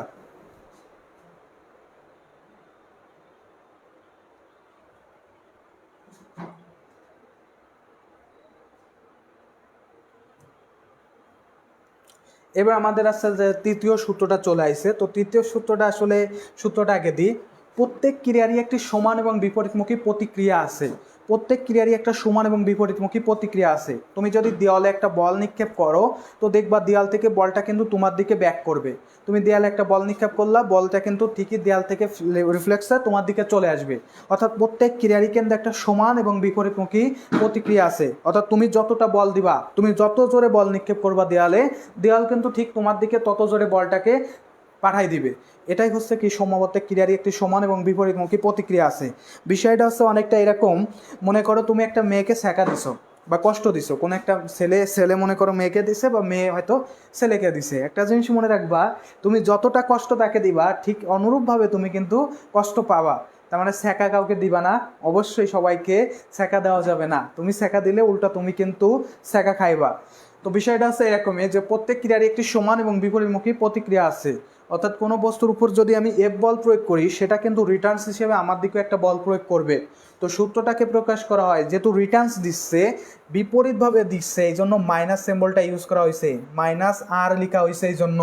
বিপরীতভাবে দিচ্ছে এই জন্য মাইনাস আর। যদি একই দিকে দিত তাহলে পজিটিভ প্লাস লিখতাম, কিন্তু যেহেতু বিপরীত দিকে দিচ্ছে এই জন্য হচ্ছে মাইনাস আর হবে। তো কি হচ্ছে সূত্রটা, এফ ইজ ইকুয়াল টু হচ্ছে minus R. F is equal to কি, মাইনাস আর। প্রত্যেক ক্রিয়ারই একটি সমান এবং বিপরীতমুখী প্রতিক্রিয়া আছে। তৃতীয় সূত্র থেকে আমরা দুইটা জিনিস সম্পর্কে জানতে পারি। একটা জানতে পারি আমাদের ক্রিয়া সম্পর্কে জানতে পারি, আর প্রতিক্রিয়া সম্পর্কে ধারণা দেয়। দুইটা জিনিস সম্পর্কে ধারণা দেয়, ক্রিয়া এবং প্রতিক্রিয়া। ক্রিয়া এবং প্রতিক্রিয়া, সবাই বলি ক্রিয়া এবং প্রতিক্রিয়া। প্রথম সূত্র আমাদের ধারণা দিছিল কি, জড়তা আর বলের সংজ্ঞা, জড়তা বলের সংজ্ঞা, জড়তা বলের সংজ্ঞা। দ্বিতীয় সূত্র ধারণা দিছিল কি, বলের গুণগত পরিমাণ, বলের দিক, বলের একক বল, তারপরে আছে বলের বৈশিষ্ট্য, তারপরে ছিল আমাদের ভরবেগ। এই যে এইগুলা সম্পর্কে ধারণা দিছিল আমাদের দ্বিতীয় সূত্র। আর প্রথম সূত্র দিছিল জড়তা আর বলের সংজ্ঞা। তৃতীয় সূত্র ধারণা দিল কি, ক্রিয়া আর প্রতিক্রিয়া সম্পর্কে। এরপর আছে নিউটনের তৃতীয় সূত্রের কিছু আমরা উদাহরণ যদি বলি। উদাহরণ কিন্তু আমাদের একেবারে বস্তু জগতের বা বাস্তু জগতের সাথে আমাদের যে ব্যবহারিক যে জীবন তার সাথে কিন্তু জড়িত। যদি বলি যে আমরা পায়ে হেঁটে যাচ্ছি, এই যে পায়ে হেঁটে যাচ্ছি, এখানে কিন্তু এই যে পায়ে হাঁটার কারণে আমরা দেখো এই যে পা যদি এটাকে ধরি, আমি পা দিয়ে এরকম কিন্তু প্রেসার দিচ্ছি মাটিতে, আবার কিন্তু সামনে দেখো যে আমার কিন্তু পাটা উঁচু হচ্ছে। এই যে মাটিতে আমি প্রেসার দেওয়ার কারণে, মাটিতে আমি যখন প্রেসার দিচ্ছি, এই কারণে পার প্রেসারের কারণে মাটি কিন্তু আমার উপর একটা প্রেসার দিচ্ছে, উপর থেকে প্রেসার দিচ্ছে। এই প্রেসার দেওয়ার কারণেই আমরা শুধুমাত্র হাঁটতে পারি। তো উদাহরণ হিসেবে লিখছি যে টেবিলের উপর বই থাকা, তারপরে কি বন্দুক হতে গুলি ছোড়া, নৌকা থেকে লাফ দেওয়া, পায়ে হাঁটা, লিফটে প্রতিক্রিয়া। এই পাঁচটা উদাহরণ একটু মনে রাখবা, কারণ বিভিন্ন সময় মেডিকেলের প্রশ্নে দেখা গেছে, নার্সিংয়ে এখন অবশ্য আসে নাই, তবে আসতে পারে, এরকম উদাহরণ দেখা গেছে যে নিচের কোনটি নিউটনের তৃতীয় সূত্রের উদাহরণ, নিচের কোনটি নিউটনের দ্বিতীয় সূত্রের উদাহরণ। তৃতীয় সূত্রটা দেখেই বেশি আসে, সো আমি তৃতীয়টাই তোমাদেরকে দিছি। তাহলে কি কি আছে দেখো, টেবিলের উপর বই থাকা, বন্দুক হতে গুলি ছোড়া, নৌকা থেকে লাফ দেওয়া, পায়ে হাঁটা আর লিফটে প্রতিক্রিয়া। লিফটে প্রতিক্রিয়া, টেবিলের উপর বই পড়া, বন্দুক হতে গুলি ছোড়া, নৌকা থেকে লাফ দেওয়া, পায়ে হাঁটা, লিফটে প্রতিক্রিয়া। ওকে, এই পেজ থেকে মোটামুটি এই ধরনের প্রশ্ন আসতে পারে এবং কি আসতে পারে সেটা মোটামুটি বলে দিচ্ছি। সো আমরা নেক্সট স্লাইডে চলে যাই।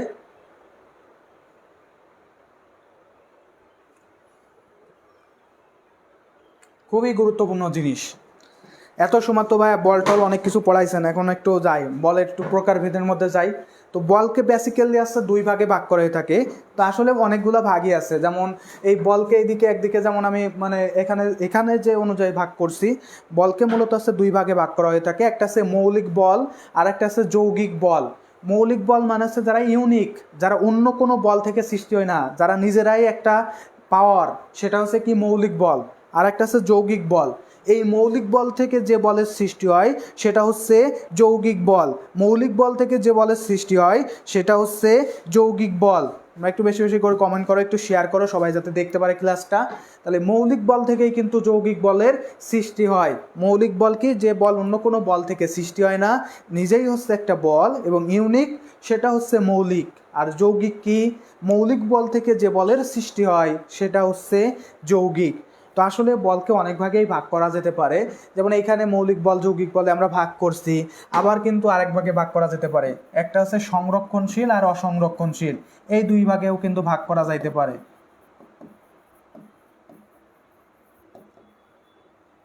আবার অবস্থানের উপর কিন্তু আবার অনেক ভাগে ভাগ করা হয়, মানে বলকে আসলে অনেক ভাগেই ভাগ করা যায়, স্পেসিফিক কোনো রিজন বা ওই ধরনের কিছু নাই।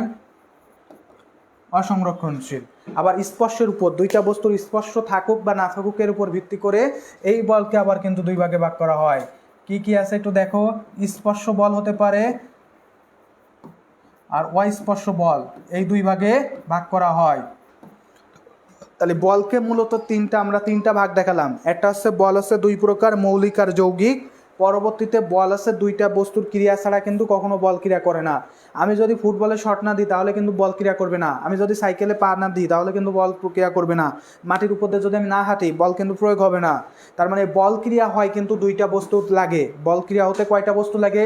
দুইটা বস্তু লাগে। এটা কিন্তু গুরুত্বপূর্ণ একটা জিনিস। বল ক্রিয়া হতে দুইটা বস্তু লাগে। তো এই যে দুইটা বস্তু সংস্পর্শ থাকা ও অসংস্পর্শ থাকা, এটার উপর ভিত্তি করে বল হচ্ছে দুই প্রকার। একটা হচ্ছে স্পর্শ বল আর একটা হচ্ছে অস্পর্শ বল। স্পর্শ বল, অস্পর্শ বল। আর বল কি? আবার সংরক্ষণশীল হতে পারে, অসংরক্ষণশীল হতে পারে।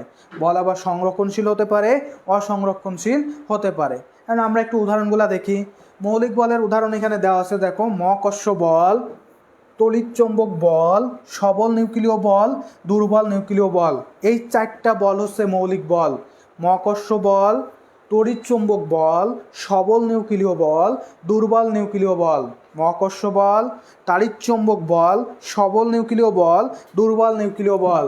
আর যৌগিক বল কিন্তু অনেক রকমের হতে পারে। তো আমরা এখানে কিছু উদাহরণ এখানে আমরা দিছি, দেখি সেগুলা কি কি আছে। দেখো, ঘর্ষণ বল, টান বল, স্থিতিস্থাপক বল। এগুলা কি? এগুলো হচ্ছে যৌগিক বল। তাহলে যৌগিক বল কিন্তু অনেক প্রকার হতে পারে। উদাহরণ দিচ্ছি এখানে কিছু, দেখো। ঘর্ষণ বল, টান বল আর স্থিতিস্থাপক বল।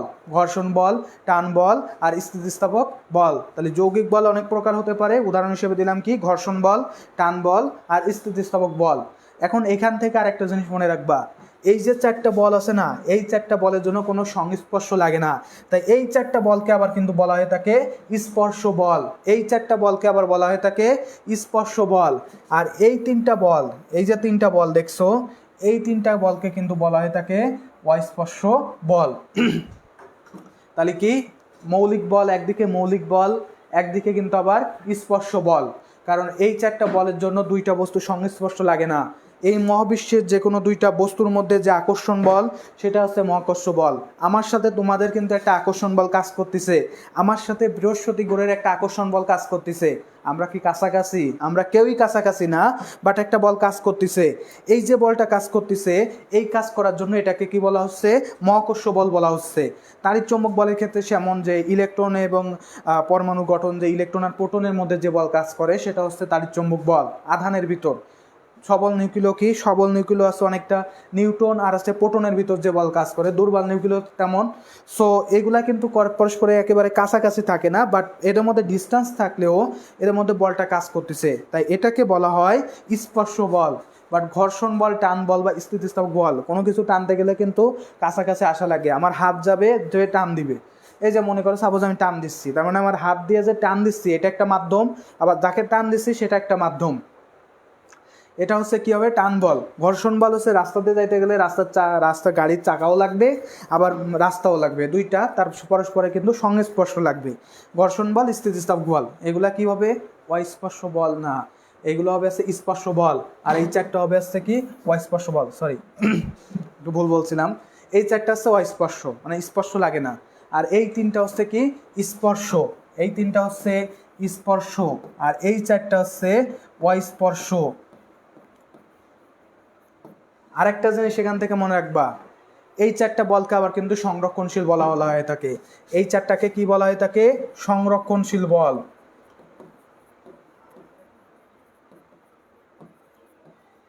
আর এই তিনটাকে বলা হয় অসংরক্ষণশীল বল।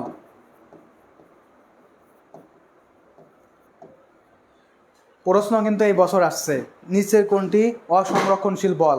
উদাহরণ ছিল ঘর্ষণ। ঘর্ষণ কি হবে? অসংরক্ষণশীল। উপরের চারটা কিন্তু সংরক্ষণশীল। তাহলে কি বলছি? মৌলিক বল একদিকে অস্পর্শ আর একদিকে সংরক্ষণশীল, দুইটা হতে পারে। তাহলে মৌলিক বল আছে চারটা: মহাকর্ষ বল, সবল তড়িৎচুম্বক বল, সবল নিউক্লিয় বল আর দুর্বল নিউক্লিয় বল। আর যৌগিক বল কি কি আছে? ঘর্ষণ বল, টান বল, স্থিতিস্থাপক বল। মৌলিক বলগুলো একদিকে অস্পর্শ বল হতে পারে, আবার কিন্তু সেই সাথে সাথে সংরক্ষণশীল বলও। আর যৌগিক বলগুলো হচ্ছে স্পর্শ বল, আবার অসংরক্ষণশীল বলও। আচ্ছা, বিষয়টা কি বুঝতে পারছো? সবাই যদি বুঝতে পারো কাইন্ডলি একটু কমেন্ট করে জানাও যে ভাই বুঝতে পারছি, তাহলে আমি নেক্সট পেজে যাই। কারণ এখান থেকে কিন্তু গত বছর প্রশ্ন আসছে। প্রশ্নটা ছিল কি জানো? যে নিচের কোনটি অসংরক্ষণশীল বল? এখান থেকে তিনটা ছিল, এখান থেকে ছিল ঘর্ষণ। অ্যান্সার হবে কি? ঘর্ষণ। এই যে রিসেন্টলি তোমরা যে পরীক্ষাটা শেষ করছো, এখান থেকে আসছে।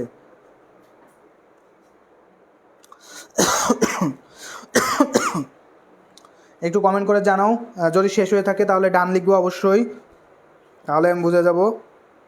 জি ভাইয়া। মোহসেন, বর্ষা ইসলাম ডান। ওয়ান্ডারফুল ক্লাস, সাব্বির, বর্ষা, মোহসেন। ওকে ওকে, তাহলে আমরা নেক্সট স্লাইডে চলে যাই।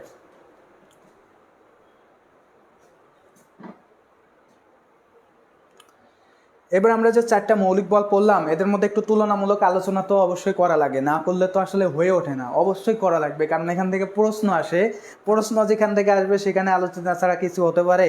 অবশ্যই করব, কেন করব না? আচ্ছা দেখি, আমরা চারটা বল তো অলরেডি পড়ে ফেলছি, এখন আমরা সেই চারটা বলের একটু তুলনামূলক একটু আলোচনার ভিতরে যাই, দেখি পারি কিনা। তো প্রথমে আমি উদাহরণ হিসেবে দিছি যে তোমাদের কি কি আছে: সবল নিউক্লিয়, তাড়িৎচুম্বক, দুর্বল নিউক্লিয় আর মহাকর্ষ। তো দেখো যে সবল নিউক্লিয়, এই বলটা মূলত কোথায় কোথায় ক্রিয়া করে একটু দেখি। প্রোটন এবং নিউট্রনকে একত্রে আবদ্ধ করে নিউক্লিয়াস গঠন করে। তাহলে সবল নিউক্লিয় বলটা কোথায় কাজ করে? প্রোটন এবং নিউট্রনের মধ্যে। সবল নিউক্লিয় বলটা কোথায় কাজ করে? প্রোটন এবং নিউট্রন, এই দুইটা জিনিসের মধ্যে। এই দুইটাকে একত্রে করে এই যে নিউক্লিয়াসটা এরকম হয়, এর পাশ তার পাশে ইলেকট্রন থাকে এইভাবে। তো এই যে প্রোটন এবং নিউক্লিয়াস, এই যে নিউক্লিয়াস, এই নিউক্লিয়াস তৈরি করে কোন বল? সবল নিউক্লিয় বল। প্রশ্ন আসে, নিউক্লিয়াস তৈরি করে কোন বল? সবল নিউক্লিয় বল। সবল নিউক্লিয় বল কোন অণুগুলোর মধ্যে ক্রিয়া করে? প্রোটন এবং নিউট্রনের মধ্যে। তাহলে প্রোটন এবং নিউট্রনকে একত্রে আবদ্ধ করে নিউক্লিয়াস তৈরি করে হচ্ছে সবল নিউক্লিয় বল।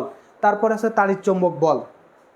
তাড়িৎচুম্বক বল হচ্ছে ইলেকট্রনকে নিউক্লিয়াসের সাথে আবদ্ধ করে। এই যে কক্ষপথগুলোতে যে ইলেকট্রন থাকে, এই ইলেকট্রনগুলোকে নিউক্লিয়াসের সাথে আবদ্ধ করে পরমাণু তৈরি করে হচ্ছে তাড়িৎচুম্বক বল। তাহলে ইলেকট্রনগুলোকে নিউক্লিয়াসের সাথে আবদ্ধ করে পরমাণু তৈরি করে কোনটা? এই যে ইলেকট্রনকে নিউক্লিয়াসের সাথে আবদ্ধ করে পরমাণু তৈরি করে হচ্ছে তাড়িৎচুম্বক বল। তাড়িৎচুম্বক বল।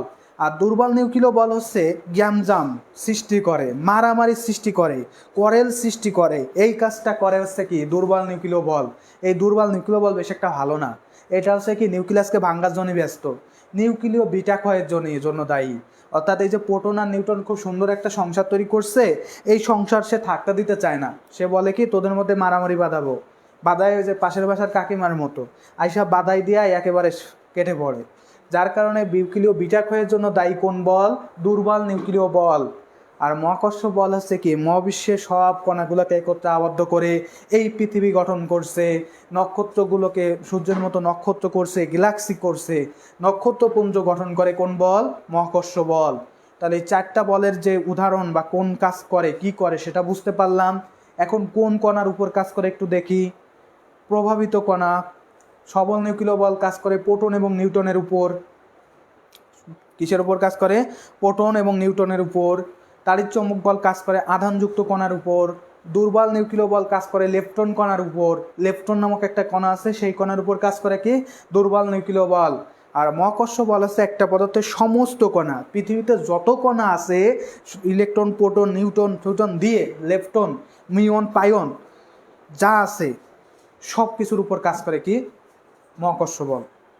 তাহলে এই প্রোটন এবং নিউট্রনের উপর কাজ করে সবল নিউক্লিয় বল। আধানযুক্ত কণার উপর কাজ করে তাড়িৎচুম্বক বল। লেপটন কণার উপর কাজ করে দুর্বল নিউক্লিয় বল। আর মহাকর্ষ বল কাজ করে পৃথিবীতে যত কণা আছে সব কণার উপর কাজ করে মহাকর্ষ বল।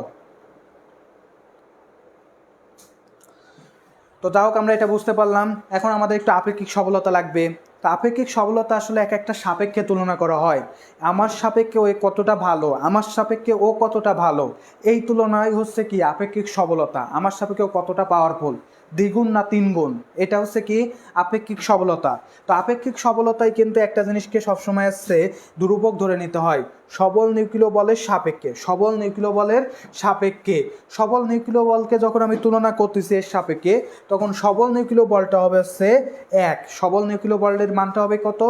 1। তো পৃথিবীতে যে 4টা মৌলিক বল আছে, এই 4টা মৌলিক বলের মধ্যে সব থেকে শক্তিশালী হচ্ছে সবল নিউক্লিয় বল। সব থেকে শক্তিশালী হচ্ছে সবল নিউক্লিয় বল। সব থেকে শক্তিশালী হচ্ছে সবল নিউক্লিয় বল। আর সব থেকে দুর্বল হচ্ছে মহাকর্ষ বল।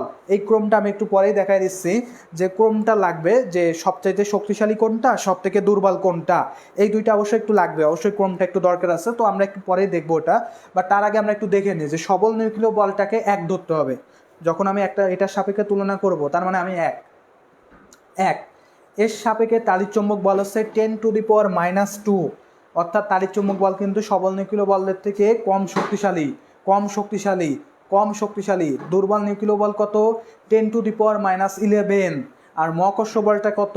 10⁻41। যদি এটা কম আসে, মেডিকেলেও খুব কম দেখছি আসতে, একবার মনে আসছে, তারপরও আমি তোমাদেরকে একটু দিয়ে দিই, যেহেতু কোন সময় কি দিবে না দিবে বলা যায় না।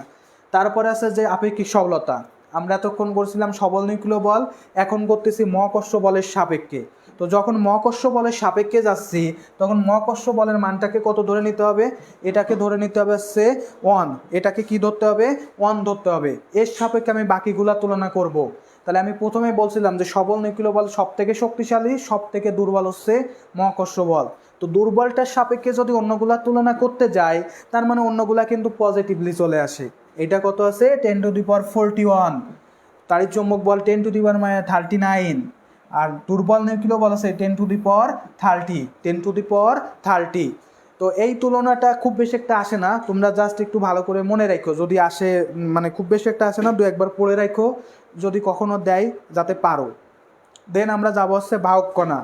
এখান থেকে কিন্তু আসলে প্রশ্ন থাকে, বাহক কণা থেকে কিন্তু আসলে প্রশ্ন থাকে, এটা অস্বীকার করার কিছু নাই। গত বছরও আসছে, 2021-22 সেশনেও কিন্তু এখান থেকে প্রশ্ন আসছে। আমি দেখাই দিই, প্রশ্নটাও দেখাবো।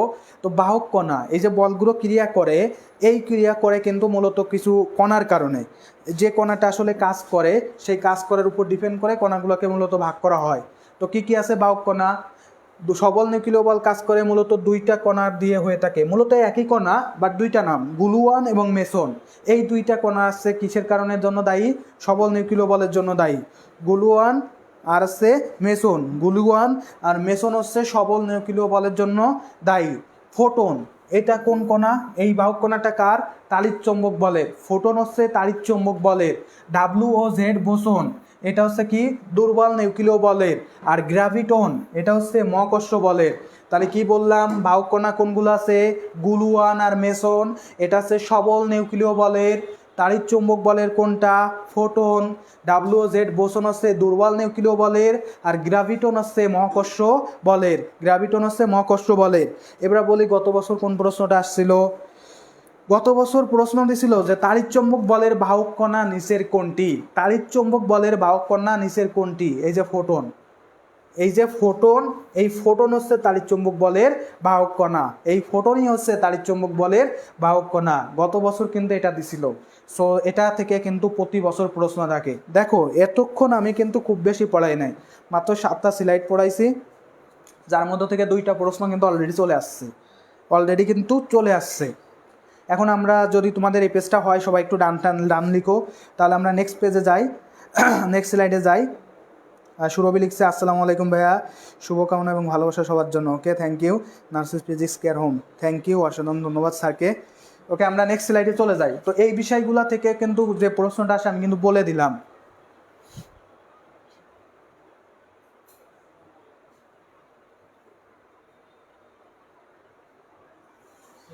না না একটু বাকি আছে। এখন আমরা আছে দুইটা একটু গণিত করব, তার আগে আমি একটু তোমাদেরকে একটু দেখাই যে চারটা বল বলছিলাম না, তো একটু রেঞ্জটা একটু দেখাই দিই। সব থেকে শক্তিশালী হচ্ছে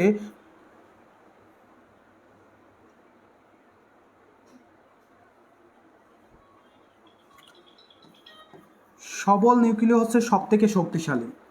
সবল নিউক্লিয় বলটা কি সব থেকে শক্তিশালী। তারপর শক্তিশালী হচ্ছে তাড়িৎ-চৌম্বক বল।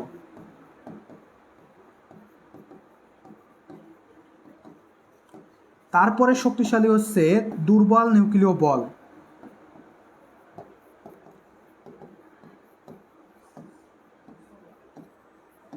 আর দেন সব থেকে দুর্বল হচ্ছে মহাকর্ষ বল। তাহলে সব থেকে শক্তিশালী কি সবল নিউক্লিয়, তারপরে কি তাড়িৎ-চৌম্বক, তারপরে দুর্বল নিউক্লিয়, আর লাস্টে যেটা আছে সেটা কি মহাকর্ষ বল। এটা হচ্ছে তোমাদের আছে যে আমি যেটা বলছিলাম যে দেখাবো, সেই দেখানোটা আমি লিখে দিলাম, সো তোমরা একটু চাইলে লিখে নিতে পারো। তো সব থেকে শক্তিশালী আছে সবল নিউক্লিয়। প্রশ্ন আসে যে কোন বলটা সব থেকে শক্তিশালী? সব থেকে শক্তিশালী আছে সবল নিউক্লিয়, আর সব থেকে দুর্বলটা হচ্ছে মহাকর্ষ। সব থেকে দুর্বলটা কোনটা? মহাকর্ষ। আচ্ছা তোমরা একটু বেশি বেশি করে শেয়ার করো, যারা অন্যরাও দেখতে পারে, লাইভটা একটু বেশি বেশি করে শেয়ার করো। তাহলে সবল নিউক্লিয় আছে সব থেকে শক্তিশালী, আর সব থেকে দুর্বল হচ্ছে মহাকর্ষ বল। ওকে, আমরা একটু অঙ্ক দেখি। আমাদের অঙ্ক আছে এখানে, আমরা একটু অঙ্কে যাই। তো অঙ্ক মূলত আমি প্রথম থেকেই বলছি, অঙ্ক করতে গেলে সবসময় কি দেওয়া আছে আর কি বের করতে হবে সেটা সবসময় করবা। তো দেখি কি দেওয়া আছে। কোনো বস্তুর ভর 10 কেজি এবং ত্বরণ দেওয়া আছে 7 মিটার পার সেকেন্ড স্কোয়ার হলে বল কত? তার মানে আমার ভর দেওয়া আছে 10 কেজি আর ত্বরণ দেওয়া আছে 7 মিটার পার সেকেন্ড, আর বের করতে হবে কি বল। তাহলে আমার এখানে কি কি দেওয়া আছে? এখানে ভর এম ইজ ইকুয়াল টু দেওয়া আছে কত? 10 কেজি, আর ত্বরণ এ ইজ ইকুয়াল টু দেওয়া আছে কত? 7 metre per second square. 7 metre per second square.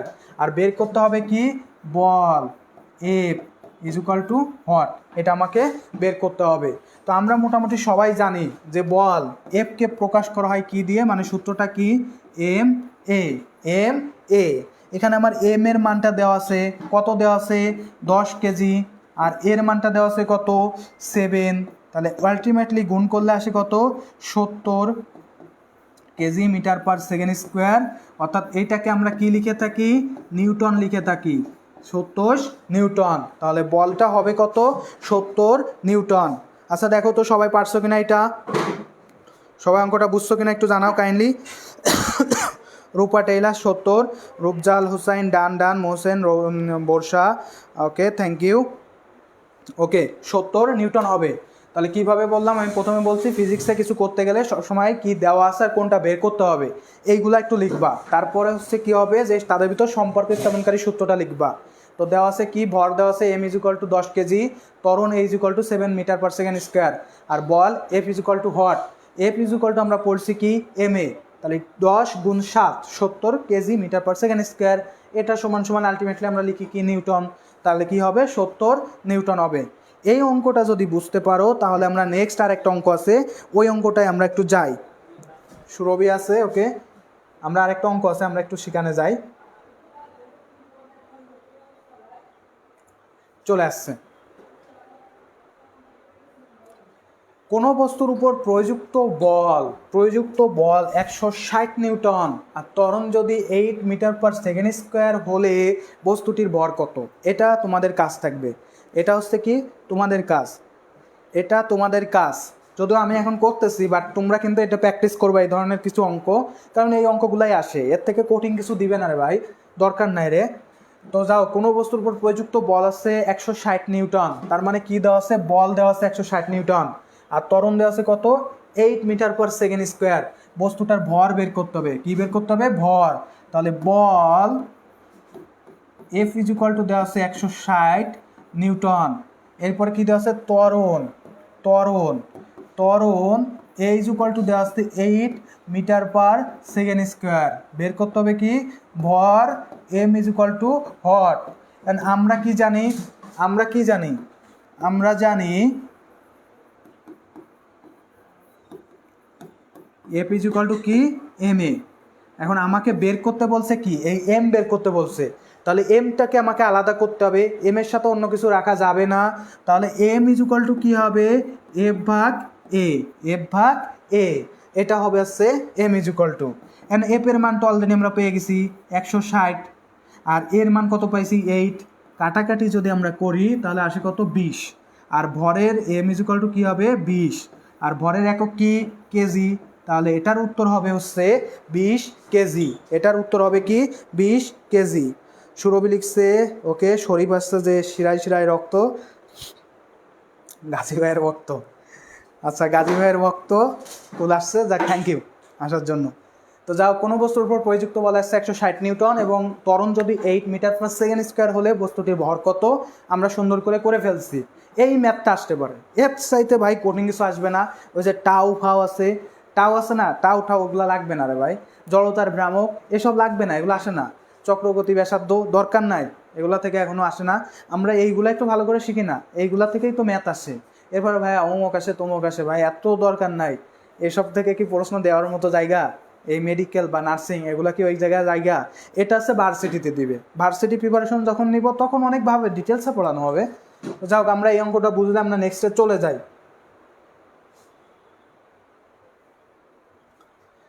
এরপরে আমাদের আস্তে আস্তে সংঘর্ষ থেকে একটু পড়বো আমরা জাস্ট। তো সংঘর্ষ মানে হচ্ছে দুইটা জিনিসের মধ্যে ধাক্কাধাক্কি, দুইটা জিনিসের মধ্যে ধাক্কাধাক্কি, একটা গাড়ি দাঁড়ায় আছে আর একটা গাড়ি এসে মানে একেবারে সামনাসামনি লাগাই দিল, এটা হচ্ছে সংঘর্ষ। তো সংঘর্ষ মূলত দুই ধরনের হতে পারে, একটা হতে পারে স্থিতিস্থাপক সংঘর্ষ, আর একটা হতে পারে অস্থিতিস্থাপক সংঘর্ষ। তো এই ভাগটা কীভাবে করে আমি একটু বলি, সূত্রটা সংজ্ঞাটা একটু দিই। স্থিতিস্থাপক সংঘর্ষ কেন বলে আর অস্থিতিস্থাপক সংঘর্ষ কেন বলে একটু বলে। স্থিতিস্থাপক সংঘর্ষ বলা হয় কারণ কোনো বস্তুর মানে এই যে ধাক্কা খাওয়ার আগে বা সংঘর্ষের আগের যদি গতিশক্তি আর পরের গতিশক্তি সমান হলে সেটা হবে স্থিতিস্থাপক সংঘর্ষ, আর সংঘর্ষের আগের গতিশক্তি আর পরের গতিশক্তি যদি সমান না হয় তাহলে হবে অস্থিতিস্থাপক সংঘর্ষ। তো সংঘর্ষ মূলত হচ্ছে দুই ধরনের হয়ে থাকে, একটা হচ্ছে স্থিতিস্থাপক সংঘর্ষ আর একটা হচ্ছে অস্থিতিস্থাপক সংঘর্ষ। এরপরে আমরা এই লাইনটা একটু পড়বো যে দুইটি কাচের বা ইস্পাতের বলের ঘর্ষণ পূর্ণ স্থিতিস্থাপক সংঘর্ষ, দুইটি কাচের বা স্থিতিস্থাপক বলের সংঘর্ষ পূর্ণ স্থিতিস্থাপক সংঘর্ষ। কেন পড়বো এটা প্রশ্নে আসে, কোনটা পূর্ণ স্থিতিস্থাপক সংঘর্ষের উদাহরণ, এইভাবে দেয় দুইটি কাচের মধ্যে সংঘর্ষ, অমুক তমুক দিয়ে দেয়, উত্তর হবে কি দুইটি কাচের মধ্যে সংঘর্ষ, বা অ্যান্সার দেওয়া থাকতে পারে দুইটা ইস্পাতের মধ্যে সংঘর্ষ। দেন আমাদের আস্তে আস্তে ঘর্ষণ। তো ঘর্ষণ থেকে বেশি কিছু না, ঘর্ষণ আছে 4 প্রকার, এটা মনে রাখবা, প্রশ্ন আসতে পারে ঘর্ষণ কত প্রকার, ঘর্ষণ হচ্ছে 4 প্রকার। একটু উদাহরণগুলো দেখি, স্থিতি ঘর্ষণ, আবর্ত ঘর্ষণ, প্রবাহী ঘর্ষণ, কি লিখছে এটা, আর আছে গতীয় ঘর্ষণ, এটা জাতীয় না গতীয় হবে, এটা কি হবে জাতীয় না, এটা হবে কি গতীয়, গতীয়। তাহলে ঘর্ষণ মূলত হচ্ছে 4 প্রকার হয়ে থাকে, স্থিতি ঘর্ষণ, স্থির বস্তুর ঘর্ষণ, গতি মানে গতিশীল বস্তুর ঘর্ষণ, আবর্ত, আর আছে প্রবাহী। আবর্ত হচ্ছে কি এই যে বাতাস আমার পরে যে ঘর্ষণ দেয় এটা, আর প্রবাহী হচ্ছে মনে করো যে যখন হচ্ছে পানিতে থাকে তখন যে ঘর্ষণটা হয় আর কি। তো এই হচ্ছে ঘর্ষণ থেকে মূলত বেশি কিছু আসে না, জাস্ট এইগুলা পড়লেই আমাদের হয়ে যাবে। তো আজকে আমরা যে অধ্যায়টা পড়লাম সবাই কি বুঝতে পারছো? এই পর্যন্ত সবাই বুঝতে পারছো কিনা একটু আমাকে কাইন্ডলি কমেন্ট করে জানাও, কাইন্ডলি একটু কমেন্ট করে জানাও। ওকে, মোহাম্মদুল্লাহ মজুমদার লিখছে ইস্ট অর ওয়েস্ট, আমরা গাজী ভাই ইজ বেস্ট, আমার গাজী ভাই ইজ বেস্ট, থ্যাংক ইউ। ওকে, অস্থির ক্লাস ভাইয়া, অস্থির বিশাল ভাইয়া, বিশাল ভাইয়া, অমুক ভাইয়া তমুক ভাইয়া। আচ্ছা যাও, যেটা বলি, তো মূলত আমাদের চতুর্থ যে অর্ডারটা আছে সেটা কিন্তু আমাদের ডান। তোমরা যদি এইটুখানি পড়ো আমি গ্যারান্টি দিচ্ছি তোমাদের, আজকে লিখে রাখো যে সামনের পরীক্ষায় তোমরা 1 থেকে 2টা প্রশ্ন পাবা, কনফার্ম পাবা। এই যেটুখানি পড়াইছে এইটুখানি থেকে, আজকের এই যে 1.5 ঘন্টার ক্লাস এইটুখানি যদি করো আগামী পরীক্ষায় নিশ্চিতভাবে 2টা প্রশ্ন পাবা, লিখে রাখো আজকে, নাজমুল ভাই বলছে। তো যাই হোক, আজকে চেষ্টা করছি যতটুকু পারি, আমরা চেষ্টা করছি যতটুকু পারি সেটা শেষ করানোর। আশা করি যে তোমরা সবাই ধৈর্য ধরে অনেকেই ক্লাস করছো, সবাইকে অসংখ্য ধন্যবাদ। আর আশা করি যে সবাই বুঝতে পারছো। যদি না বুঝতে পারো কাইন্ডলি আমাকে মেসেঞ্জারে নক দিতে পারো, যে ভাই এটা বুঝতে পারি না, জানাতে পারো। বা তোমরা সবাই বেশি বেশি করে লাইভগুলো একটু শেয়ার করবা। আর আমাদের অলরেডি সেকেন্ড টাইম ব্যাচ শুরু হয়ে গেছে। তোমরা যারা সেকেন্ড টাইম দিতে চাও আমাদের এখানে ভর্তি হতে পারবা কর্নিয়া নার্সিং ভর্তি কোচিংয়ে। এছাড়া আছে আমাদের অ্যাডভান্স ব্যাচও শুরু হয়ে যাচ্ছে, তোমরা চাইলে কিন্তু এখানে অ্যাড হতে পারো। কারণ অত্যন্ত বাংলাদেশের বলা যায় যে অত্যন্ত সব থেকে প্রথম বলা যায়, এবং র্যাঙ্কিং যদি করি তাহলে কর্নিয়া 1 নম্বরেই আছে। তো সেই হিসেবে তোমরা সবাই অবশ্যই চেষ্টা করবা যে ভালো কিছু চাইলে, সেটা টিচার যদি চাও, সেটা গাইডলাইন যদি চাও, অবশ্যই কর্নিয়াতে আসবা। তো সবার জন্য শুভকামনা থাকবে, সবাই ভালো করে পরীক্ষা দাও। এইচএসসি পরীক্ষা যারা দিবা তাদের জন্য অনেক অনেক শুভকামনা থাকবে। তোমরা সবাই চেষ্টা করবা যেন ভালো রেজাল্ট করতে পারো। সবার জন্য শুভকামনা থাকলো। আজকে এই পর্যন্তই, নেক্সট ক্লাসে আবার দেখা হবে। সবাই ভালো থাকো, সুস্থ থাকো, আমার জন্য দোয়া করবা। আল্লাহ হাফেজ।